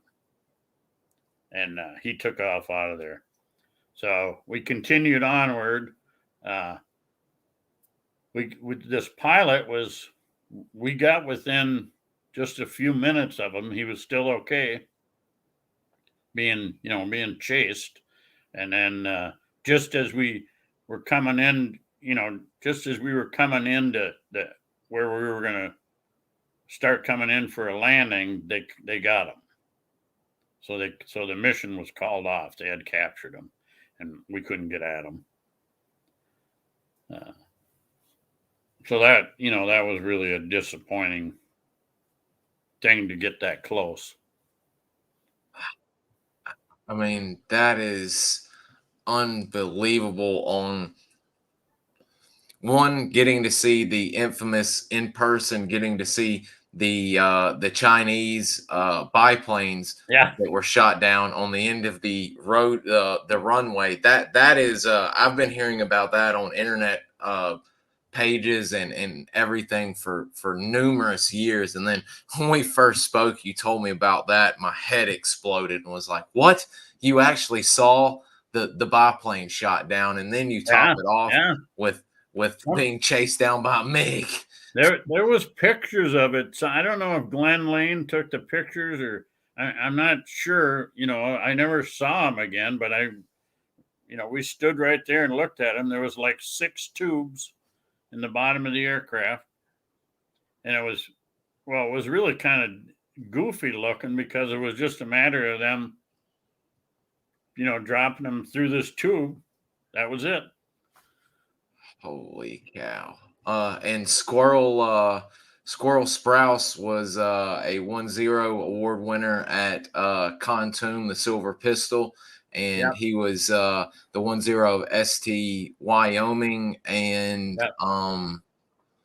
Yep. Kentucky. That's it. I think Kentucky was the team. He, from all accounts, a outstanding guy, and I heard about a little Christmas mishap that they had one evening that darn near ruined his career when they were cooking with some C4 one night. That's right. I think I heard that too. Yes, sir. A wild one. As a matter of fact, again, guys, Jason Hardy has a lot of these stories, and if you want to learn, besides learning from the vets from these interviews, no better book than these right here. I did want to show because I'm going to start getting to viewer questions because I believe we've covered most of yours. Although one interesting fact, since you did mention the CIA, that didn't they come knocking around trying to inquire about seeing if you'd like to join in the fold with them? Yeah, there was that happened quite often. As I was getting ready to leave country, they had asked me if I would be interested in doing some flying with them. Dropping like door bundles and stuff. And they offered a pretty good amount of money. But if I remember right, you got paid at the end of it was like an 18-month thing, and you got paid at the end of your tour. And so that was kind of a sticky point. That and the fact that we're flying around with an unarmed aircraft, dropping leaflets, just didn't seem like a good idea to me. No, and I've heard some stories about some of the door kickers that were, dropping ammo and all of that to the Lima sites, and that's a bad old plane to be in with it slammed full of artillery rounds and rifle rounds, and that thing goes down or what have you. So, and not to mention not being able to get your paycheck till you end if you survive. Right. Whew. I wanted to show the guys, Mr. Manny and Mr. Bob Green. I've got some photos of them. There's the hard charger himself, Mr. Manny. I believe he was with Project Sigma before they got pulled into the fold in SOG, and was with Idaho and North Carolina. He sounds like he was a good man and hell of a recon man. Yeah. And of course, I believe this is the same Bob Green. Yeah. I think this is. I believe this is when, after his SOG stint, when he was company CEO of the Ranger company. Yes, sir. Yes, sir. I'm still in very close contact with Bob all the time. As a matter of fact, I talked to him last night. Oh, wow. Well, tell him he's got a community that knows about him, and hope he's doing well. And if he's ever open to doing one of these, we'd sure as hell love to have him on to talk. And then some of these other pictures are kind of come up, but this one will tie in with actually one of the questions dealing with Spider Parks and Leloy. Spider had mentioned on his talk with Tilt that he was on Leloy as well. Do you remember him being on Leloy with Bob, or? He maybe was when he first came there. Mm-hmm. I don't recall. I don't recall him being, on that team. But if he said he was, then he was. I think there were two different incarnations, if you will, of them. I'll need to look in Jason's book because again, he's got them greatly set out. But Mr. Bob definitely, and I've seen indications in the books that he was on a Leroy. So I'll dig into that and find Bob out. was Bob. Just as a side note, he was an officer. He was a first lieutenant. But he was always kind of treated poorly by the senior officers, and I never knew why that was. And just a few years ago, he told me, and I never realized this, was originally he was drafted into the Army after screwing around in college and, basically flunking out of college. He got drafted and ended up going to OCS. And so that was kind of interesting. And so they kind of looked down on him and gave him all the crap jobs. That's terrible how those and West then he Pointers ended and officers. he ended up re-enlisting and going to be a Ranger company commander, and then he actually retired as a lieutenant colonel. Oh, I did not know that. Wow. Yeah. So from all accounts that I've spoken to Mr. Gary Linder, who was in that group of the Lerps who transitioned into the K and L Company Rangers, and he knew Bob, and he said he was one hell of a leader, and he would follow him to the gates of hell and back if needed. Yeah, he was one of the better officers I ever knew. I felt. Wow, that's saying a lot too. Wow. Glenn was curious about with Oscar 8. If Oscar 8 was a grid square and was so important and needing to get stuff taken care of, why not just arc light the whole thing? Were there civilians? I don't think civilians were out there, but no, there were no civilians. They actually arc lighted it on June 3rd of 1967 that morning. And 5 minutes after the last aircraft went over, well, you could read in the book, when Billy Waugh and them spotted all the ground fires and NVA running around like a bunch of ants stirred up. So they arc lighted it a lot.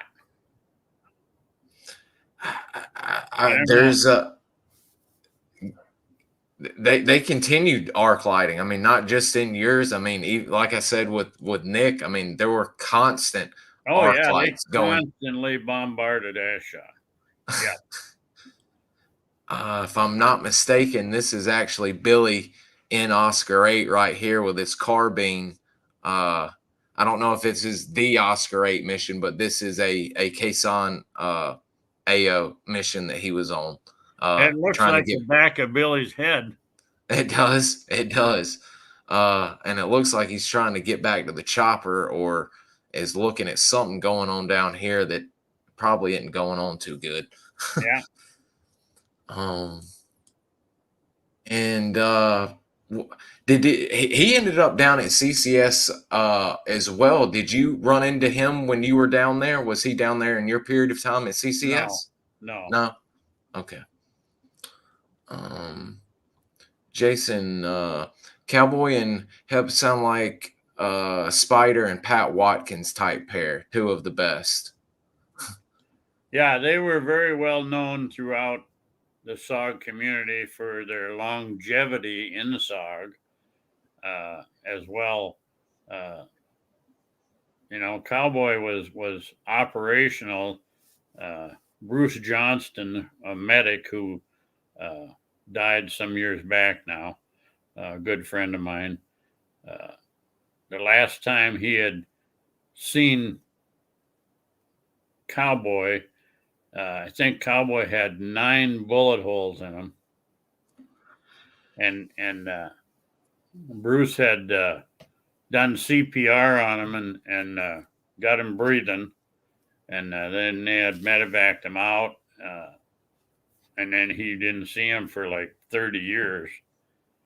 And Cowboy showed up. You know, first time I went to, I joined the Special Operations Association in 2000. I didn't know a lot about it before that. I met a couple guys in Minnesota who were in the Special Forces Association that kind of turned me on to it. And me and my wife went down there and got to talking, and Cowboy's name came up. And I said, yeah, you know, he was such a great guy. I mean, we were pretty good friends, became good friends. We were both the same age, you know, young, 20 years old. And I said, yeah, too bad about Cowboy. And Bruce Johnson said, well, he's here. And I was like, what? And he said, yeah, Cowboy's here. Here where? He said, here in Vegas. And I almost fainted. So I have a really great picture of me and him and my wife, you know, together at the reunion. That's amazing. That's one of the other reasons I talk about SOAR what I can. Of course, some stories are meant to stay there, but you guys getting to meet up, or guys that haven't been seen in years or even decades that finally show up, and it's just seeing the excitement and the love in y'all's eyes, getting to see somebody y'all haven't seen in so long is just it's probably the most amazing week you can spend with a group of men and their families. I'll forever cherish. Kind of like you're a kid again. When my buddy that I went through training with, Jimmy Salaga, he you know, we contacted each other, and I told him we were coming to Vegas, and he said, okay, we'll meet. And we contacted each other, and he got to meet my son actually before I got to see him. So my son is in the Army, and was doing some training at Fort Irwin in California, and came through Las Vegas. And I had told him, and so he went and found Jimmy. And I tried to call Jimmy to tell him, Jimmy, you know, there's maybe some things you don't want to tell my son. And when I called, my son answered his phone and said, it's too late, Dad. He told me all about it. Wow. I know your son enjoyed that. I bet that was right up his alley. That's so cool. Wow. So my son's been in the Army for 22 years now. Wow. Is he an officer or No, he's an enlisted. He's a sergeant first class. Wow. Okay. Probably soon to be a master sergeant. So. Wow. God bless him. And I know you're a proud father for him following your footsteps like he has. Wow. I was going to show a few photos and we'll end up with the questions. Sure. I was always curious if this was your hatchet force or if this was one of the Idaho indigenous men. No, he's one of the hatchet force guys. Boy, I can't remember his name either.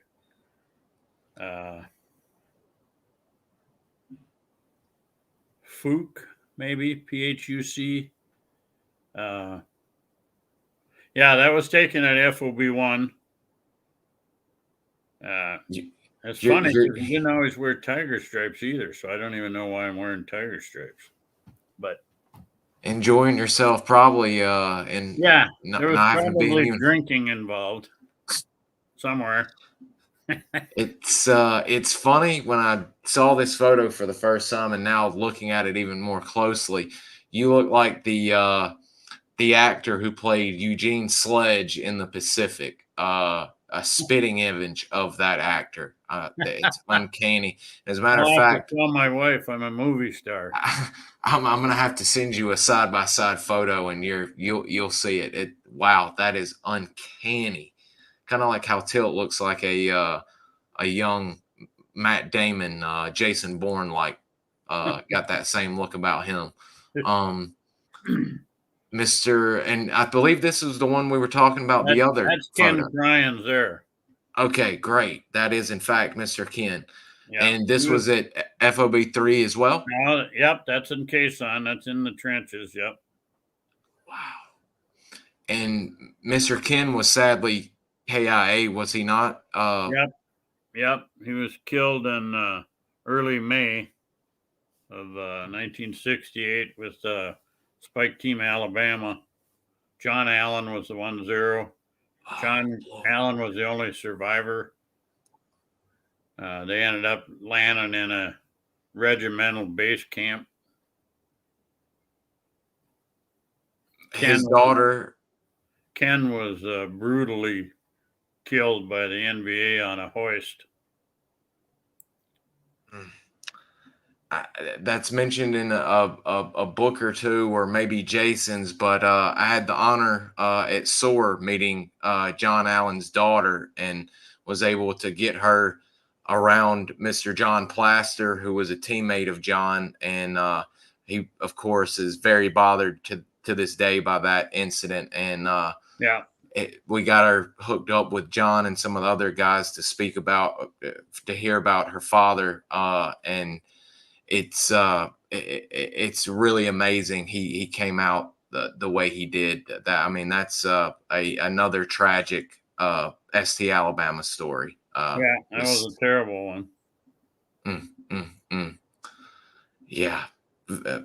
Gosh. And I've got some photos of Mr. John from that incident. Ken was a very close friend of mine. You know, heard nothing but we became very close. Really a good guy. Every man I've spoken to that served either at FOB3 or 1, or that just crossed paths with him, said he was an outstanding human. Yeah, I went out a few years ago.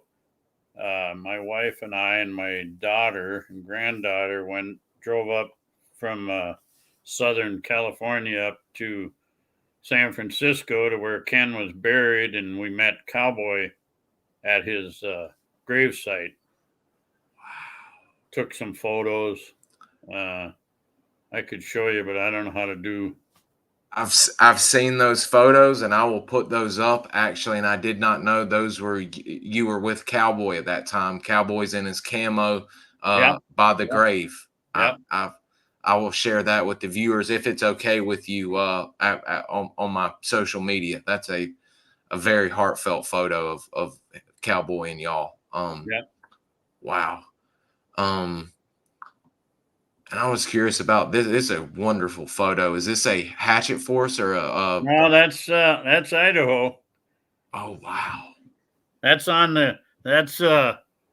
actually taken when we crash landed in northern Laos on the Bright Light mission. Oh, Lord have mercy. Wow. And we came off. I don't know who took the photo either. I didn't see that, till a long time later. We had hit the ground. Looks like the Grenadier is beside me there. So we crash landed and we bailed. We hit the ground and bailed out to get a perimeter around the aircraft. Well, and with the aircraft down, are y'all waiting, providing security until y'all can get out and get the air crew out? Yeah, until they could fix what was wrong with it.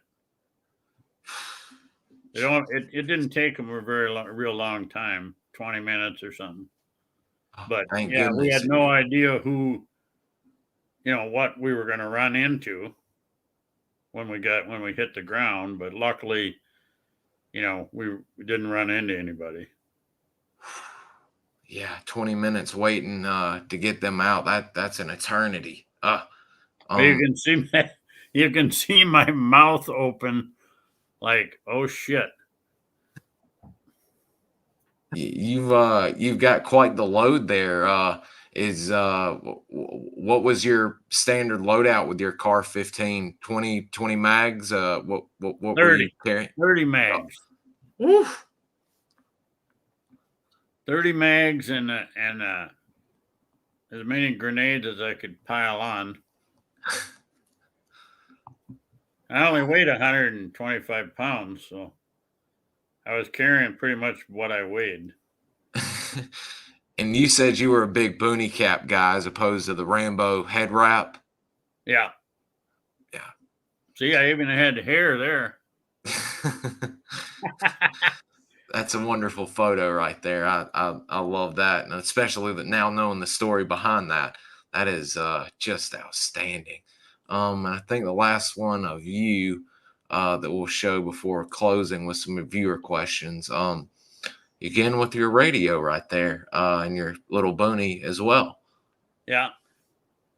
Looks like FOB3 maybe. That's that FOB3 right at the front gate. I think that's when it might have been when we were going to Khe Sanh. Oh wow! Oh yep, you've got your markings on and the same radio from the helicopter picture. I wouldn't have been wearing any rank or anything if we were, if we were going out of country. So. Wow, that is, and yeah, you can instantly tell that that front gate of FOB3. That's hilarious. Please do not enter unauthorized access. No photography either. No. Thank God y'all broke that rule. There'll be two pictures to go along with the viewer question, but I'm always curious. We ask guys, did you see much infrastructure or any wild stuff like this, bridges or walkways or anything of the sort? Not so much that. We found, sleeping quarters and, stuff like that. I actually have a mountain yard drum that we carried out of an AO. It was one of the very few quiet recons that I was ever on, where we made no contact or anything, and carried this mountain yard drum, which you probably have heard that on occasion they would hammer on these drums. The NVA would. The bugle whistle or the whistles, I can't imagine the fear that must creep up your spine hearing that and knowing what's coming. Oh my God. One of the things that was really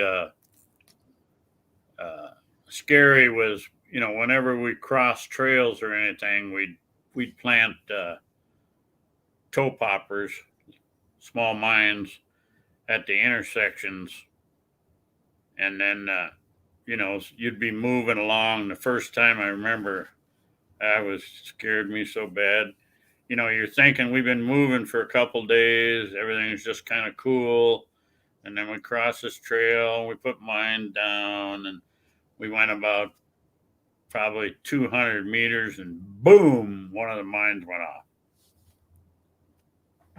That just literally scared the crap. I almost crapped in my pants. They're knowing they're on your trail. It was like, oh, yeah, we are not alone. I just don't see how y'all, just the bravery. I mean, I would have crapped my pants. Jason, I never considered myself brave. I was always scared. One time, and then my buddy Sam said, "Well, you're the one who was crazy." I was like, "What are you talking about?" Oh my goodness. All these places, I'm curious if Pat Watkins and you cross paths. Seems like you also could have just missed him everywhere you went. Well, no, I knew Pat. I was never on a team, or I knew him. I knew him at Khe Sanh, and I knew him, and he came to FOB just about the time I was leaving.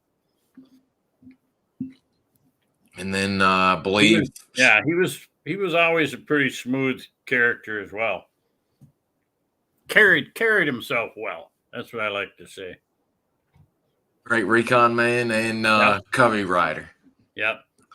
And for those of y'all, I'm sure most of y'all that watch this follow Mike Glover, but Mike Glover scored the interview of the century, in my opinion, by getting Mr. Pat to sit down with him and talk about August 23rd, 1968. And I'm hearing rumors they're attempting to try and get that upgraded to the Medal of Honor from his DSC. So fingers crossed on that, if that's in fact true. Daniel is curious about FOB1. Did you have barracks at the same side as the landing strip on FOB1, or at the part of the base that was on the other side of the main road? Well, our barracks were inside the compound. The landing strip was across the road. Okay, so to the west of the FOB, the wire, to the west of the wire. Mm-hmm. They did have a small pad in the back of our compound for typically one aircraft, one helicopter could land, one pad. I believe there's some training photos for strings or McGuire rigs that Spider and John McGovern were doing on that pad, if I'm not mistaken. Yeah, they had a repelling tower back there. Okay. As well. That was the repelling tower was my position when we were on alert. I had sat on top of the repelling tower with a starlight scope. And then we learned to repel in the dark, to do a countdown so you could do the 60 feet without stopping, just one break at the bottom. I was fixing to ask, were you big on using the repelling tower? Sounds like you're pretty good at it. Yeah, we spent a lot of time on it, with the troops. I've seen some guys that had some little incidents where they didn't get all the way down and got hung up and were upside down and all kinds of stuff. Yeah, we had one American that didn't loop his rope and basically free falled. And when the belay guy all pulled the rope to tighten it, all that did was just speed him up, when he hit the ground. Man, he didn't get killed, but sore probably nonetheless. Yeah. All right, we're down to our last 2 or 3 here. Jason was curious, who was the biggest man you saw in SOG and the smallest? Biggest in size? Yes, sir. Well, there was a couple big guys. There was a Gordon was his name. And he's the one that Bob Green went out when they ran into the apes, Gibbons apes. Bob Green has a story. I don't know if you saw that, but I always love the ape stories. I think that's going to come out in Jason Collins' next book. Mm-hmm. Going to have that story in it. But anyway, Bob was a big guy. Sergeant Gordon he had to be 6'4", 6'5", and I mean, he was easily twice as big as me. I mean, he was a huge man. Wow. I was one of the smallest. I was about to say, I think we've got that one. Yeah, I was 5'8", and with stoop shoulders. So from the heavy packs, I think. So I could actually, and I was very dark. My complexion was pretty dark. So I could actually hide in the ranks of the Nungs when the sergeant major was after me for something. That's good. Blend right on in. The Nungs would laugh. Sergeant Major Manuel Enriquez. He'd be, Kirk, you SOB, I'm going to find you. And the Nungs would all be laughing, and I'd be tucked in right with them, there were several of them that were bigger than me. Wow. Okay. So. Wow. That's pretty good. And I think you mentioned no, I think you were gone. Or were you on the base August 23rd? I'm sure that day has some rippling effects across SOG. Yeah. Did you? Yeah, I was gone then. I was in Fort Devens, I think. I was back at Devens during that time. I knew all about it, And definitely knew men that were there, I'm sure, on the base with that and all the likes. I think that's when my friend Jimmy thought I was killed that day for some reason. Wow. Yeah, that I've got my memorial shirt that I wear as much as I can, and every year try and make a post to where people realize how significant of an event that was, not only in Vietnam history, but especially Special Forces and SOG history. A very, very deadly day. Yeah. Galil, great question. What was the most sophisticated piece of enemy infrastructure you encountered on a mission? Oh boy. Probably the anti-aircraft, the 12-7 guns. We destroyed a few of them. Thank goodness. Yeah, they were pretty spooky to have them. Flying basketballs coming at you, basically. Yeah. Galil's got a kind of second parter on that one. Oh, sorry. What was the most impressive primitive VC or NVA weapon that you encountered in your time in SOG? Or actually, I guess it could be American used or NVA used that you came across. Yeah. Of course, the Montagnards, they had, their crossbows, but they didn't really use them in, when, in combat. There was some old French rifles. I actually have one, 1936 Moss bolt action. I shot a guy who was carrying one of them and took the weapon, and I ended up bringing that home with me. My son has it now. It actually misfired. He was shooting at me, and it misfired. And I shot him. When I shot him, it had a bullet went through the stock. Oh. So the weapon had the crease from the bullet where it hit him. One like that? Yeah.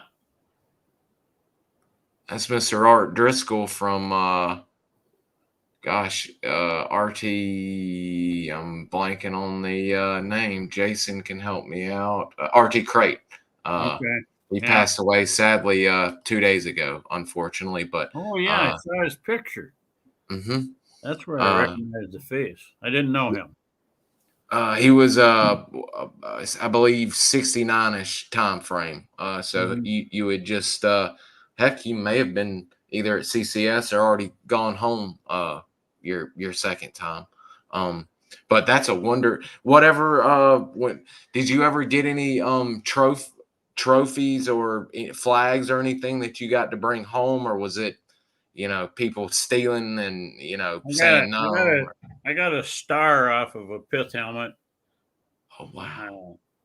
I had that when I came home on my last time.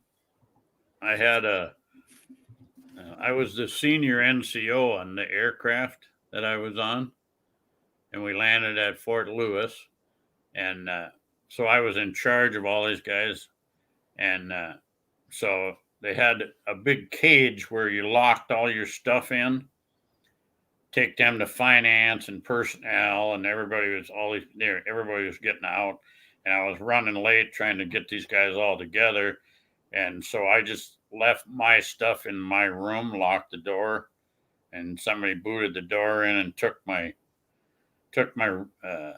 briefcase, which had my Rolex in it, my SOG knife. Don't say it. A bunch of had about a half a dozen of ivory, these little ivory pipes that the mountain yards hand carved and used. Several of them. I had a bunch of stuff in there. It was all stolen. Oh God. I've heard so many stories about leaving country and guys saying it can't come home, and them see and not putting the Air Force people down, but the Air Force officers taking everything they got, pistols, Mausers that they found. They even tried keeping guys from bringing their 1-0 award pistols home.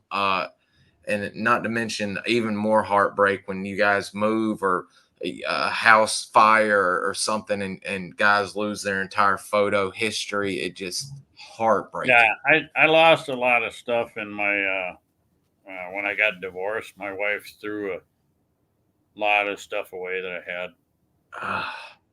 One of my younger daughters grabbed some things, but a lot of it got lost. Sorry to hear that. And well, at least Jason's got a lot of your photos, and I see you've got 2 of your plaques back there, and I'm glad you've got those. At least those are very special pieces of memory right there for you. And I believe our last question will be a little bit of a in-depth one, I'm sure. Well, not too in-depth, but he wants to know how you feel about the Troll and ST Oregon George Sternberg having photo evidence of tanks and being dismissed in their debrief. Right. Well, that was in the same time period that Idaho was up on Korok, and we had evidence of tanks as well. It was very difficult, and I don't know how many people know this, but even the Covey rider who was at Lang Vei when it was overrun, when they reported that there was tanks in the perimeter, the people in Saigon were still denying it. God. And the Covey the Covey pilot took photographs, and when he landed, when he flew, he left, and another one took over, and he flew back to Da Nang. They met him on the runway to get the camera from him that had the pictures of the tanks. So they denied that they had armor that entire period of time. And just 10 days before they hit Lang Vei, they had overrun another camp in Laos, the Laotian Army camp, with armor. So I don't know you know, like I said, I was a staff sergeant. I don't have the credentials to try and explain why they ignored that. But the time and time again, they were told in late 1967 that the NVA had armor and that they were moving it around on the border areas. So I hope that answers the question. Yes, sir. It does. I mean, George was a good friend of mine as well. So I'm George was the shortest. I think he was bigger than me weight wise, but he was the shortest. he is, and seeing him loaded down with his radio pack in that Khe Sahn photo, boy, he is stout. I mean, it's that's a great photo, and I'm trying. I met George and Mr. Doug Godshaw at SOAR, and I'm fingers crossed, trying to get George on here soon to talk with us a bit about his exploits, and especially the bright light mission. And did you have some periphery on the bright light for Glen? Was it Glen Lane? Yes, yes, sir. Yeah. No, it was just such a sad time. I was there. There was only a few days before I left FOB1, and I was, non-operational at that point. And Steve Perry was with George too, as well. Yeah, Tucker and those guys went out, and it was just it was kind of I was in disbelief. I just kept thinking, well, they're going to find them. There's just something wrong with the radio, or, something's messed up. And then when they got all shot to hell immediately. Yeah, I mean, Mr. George having his boots blown off his feet. I mean, just a bad day, and especially your team or your former team. I can only imagine, and there you're so short, you can't go out. Just bad all around. It wasn't even. Yeah, me going was not even an option. No. Although I'm sure if given the chance, or you could have gotten out, I know you would have done all you could have done to get out there and helped. Jason, I just saw that. Let me go find the last question. I apologize about that, Jason. That is a good one. Glenn Lane was such a, he was a Korean vet, and he had so much knowledge. Yeah, Robert. I didn't know Robert well. I just knew him. He hadn't been at the FOB long. And I mean, that's did Mr. Glenn was he another Korea man that had 2 CIBs from Korea? Yeah. Glenn was a Korean vet. He used to tell us stories all the time about when the Chinese, would come, crashing over the mountain by the hundreds. And but yeah, he was just he was a heck of a leader. I mean, unbelievable. His first CIB in the Korean War, his first tour in 1966 with the 5th Special Forces Group assigned to A228 before he joined SOG, where he was with Spike Team Idaho, and was, I believe, at some point in time, he was your 1-0 for a little bit, wasn't he? He was the 1-0 of Idaho, yeah. Okay. Yeah, he's the one we went on the bright light mission with. He was the one I went up on Korok with. Wow. Yeah. Wow. Man, I'm so sorry about that, and all of y'all SOG losses. I mean, what a good man! Both of them, what good men they were, and from all accounts, great recon men. Let me find this last question. Although some of y'all weren't too big on keeping track of things like this, but I apologize. Here we are. Jason, approximately how many missions did you run and how many bright lights, if you even have an idea? Yeah, I ran about 10 recon missions and hatchet force missions, probably about 10 as well. Wow.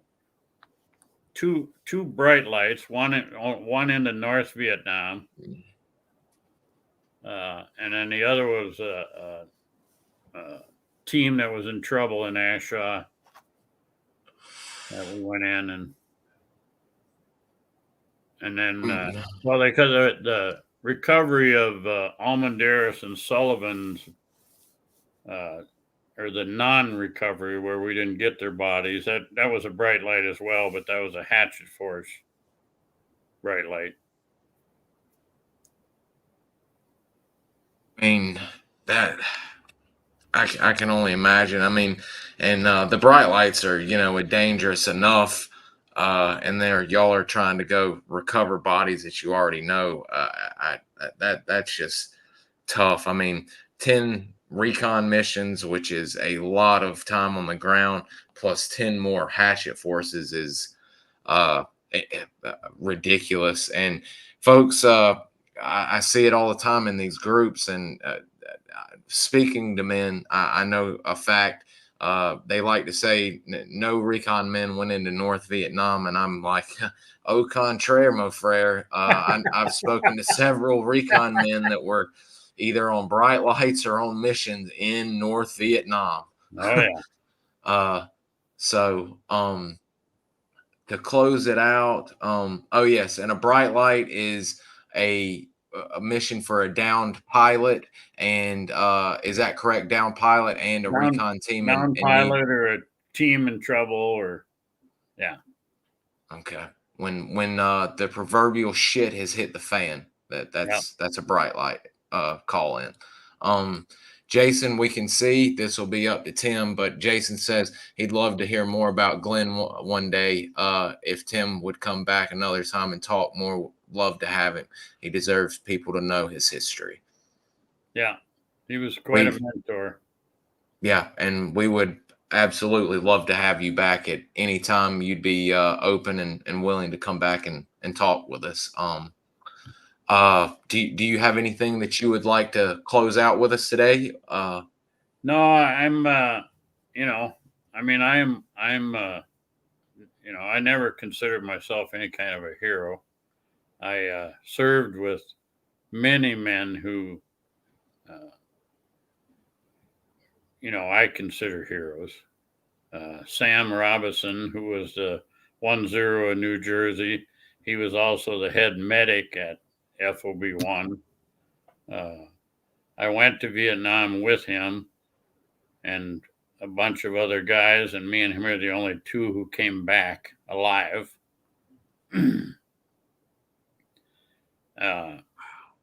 And I always considered him as, my personal hero. At his graveside, they asked me to speak, and I had this thing all planned out, written out, that I was going to say. And as soon as I got up there, I started crying. And I said, I guess the only way to tell my feelings about Sam was that I came back from Vietnam. The only reason that I was alive was because of him. And I ended up with 8 children, 21 grandchildren, and so far 8 great-grandchildren, none of who would be alive if it hadn't been for Sam. That's I can't think of a better testament to him and a eulogy to him than than that. The emotions alone, I'm sure the people in the crowd knew right then what he meant to you as a friend, a person, and as a fellow combat veteran. And thank God you both came home, and thank God you were able to have your children, your grandchildren, and now your great grandchildren, which I see photos of you online, and it looks like you are one of the most awesome grandfathers and great grandfathers a young man could ask for. I saw your show and tell or Heroes Day that you went to your grandson's class and spoke about SOG, and I thought, my God, your grandson will look back on that day when he realizes what the significance of that, and that'll be something he'll never forget, and those kids will never forget. Just outstanding. Well, if you've got nothing left to say, I've had you for almost over 2.5 hours. Wow. And I can't thank you enough for that. It gets long, and I apologize, but we love speaking to y'all and hearing from y'all. And we always have an open invite to come back. We always want y'all to come back. So I'll stay in touch with you. My photos are in the mail, headed your way, as a matter of fact. Right. And I'm actually working with some people in the group to get some reconnaissance cast photos and shirts made to where I can send to y'all and have them as well as being a guest for us. So, well, thank you for having me, bud. I appreciate it. Absolutely, and thank you again for spending time with us. It means more than you know. And guys, y'all have a great afternoon. And if you've got questions, get them to me if you are watching this after the fact, and I'll try and get them to Mr. Tim, and he can answer them for you, and I'll go back to you. And that'll be it for the day. We'll shut it down, and we'll see y'all later. Okay, thank you. Yes, sir. Bye-bye. Bye now.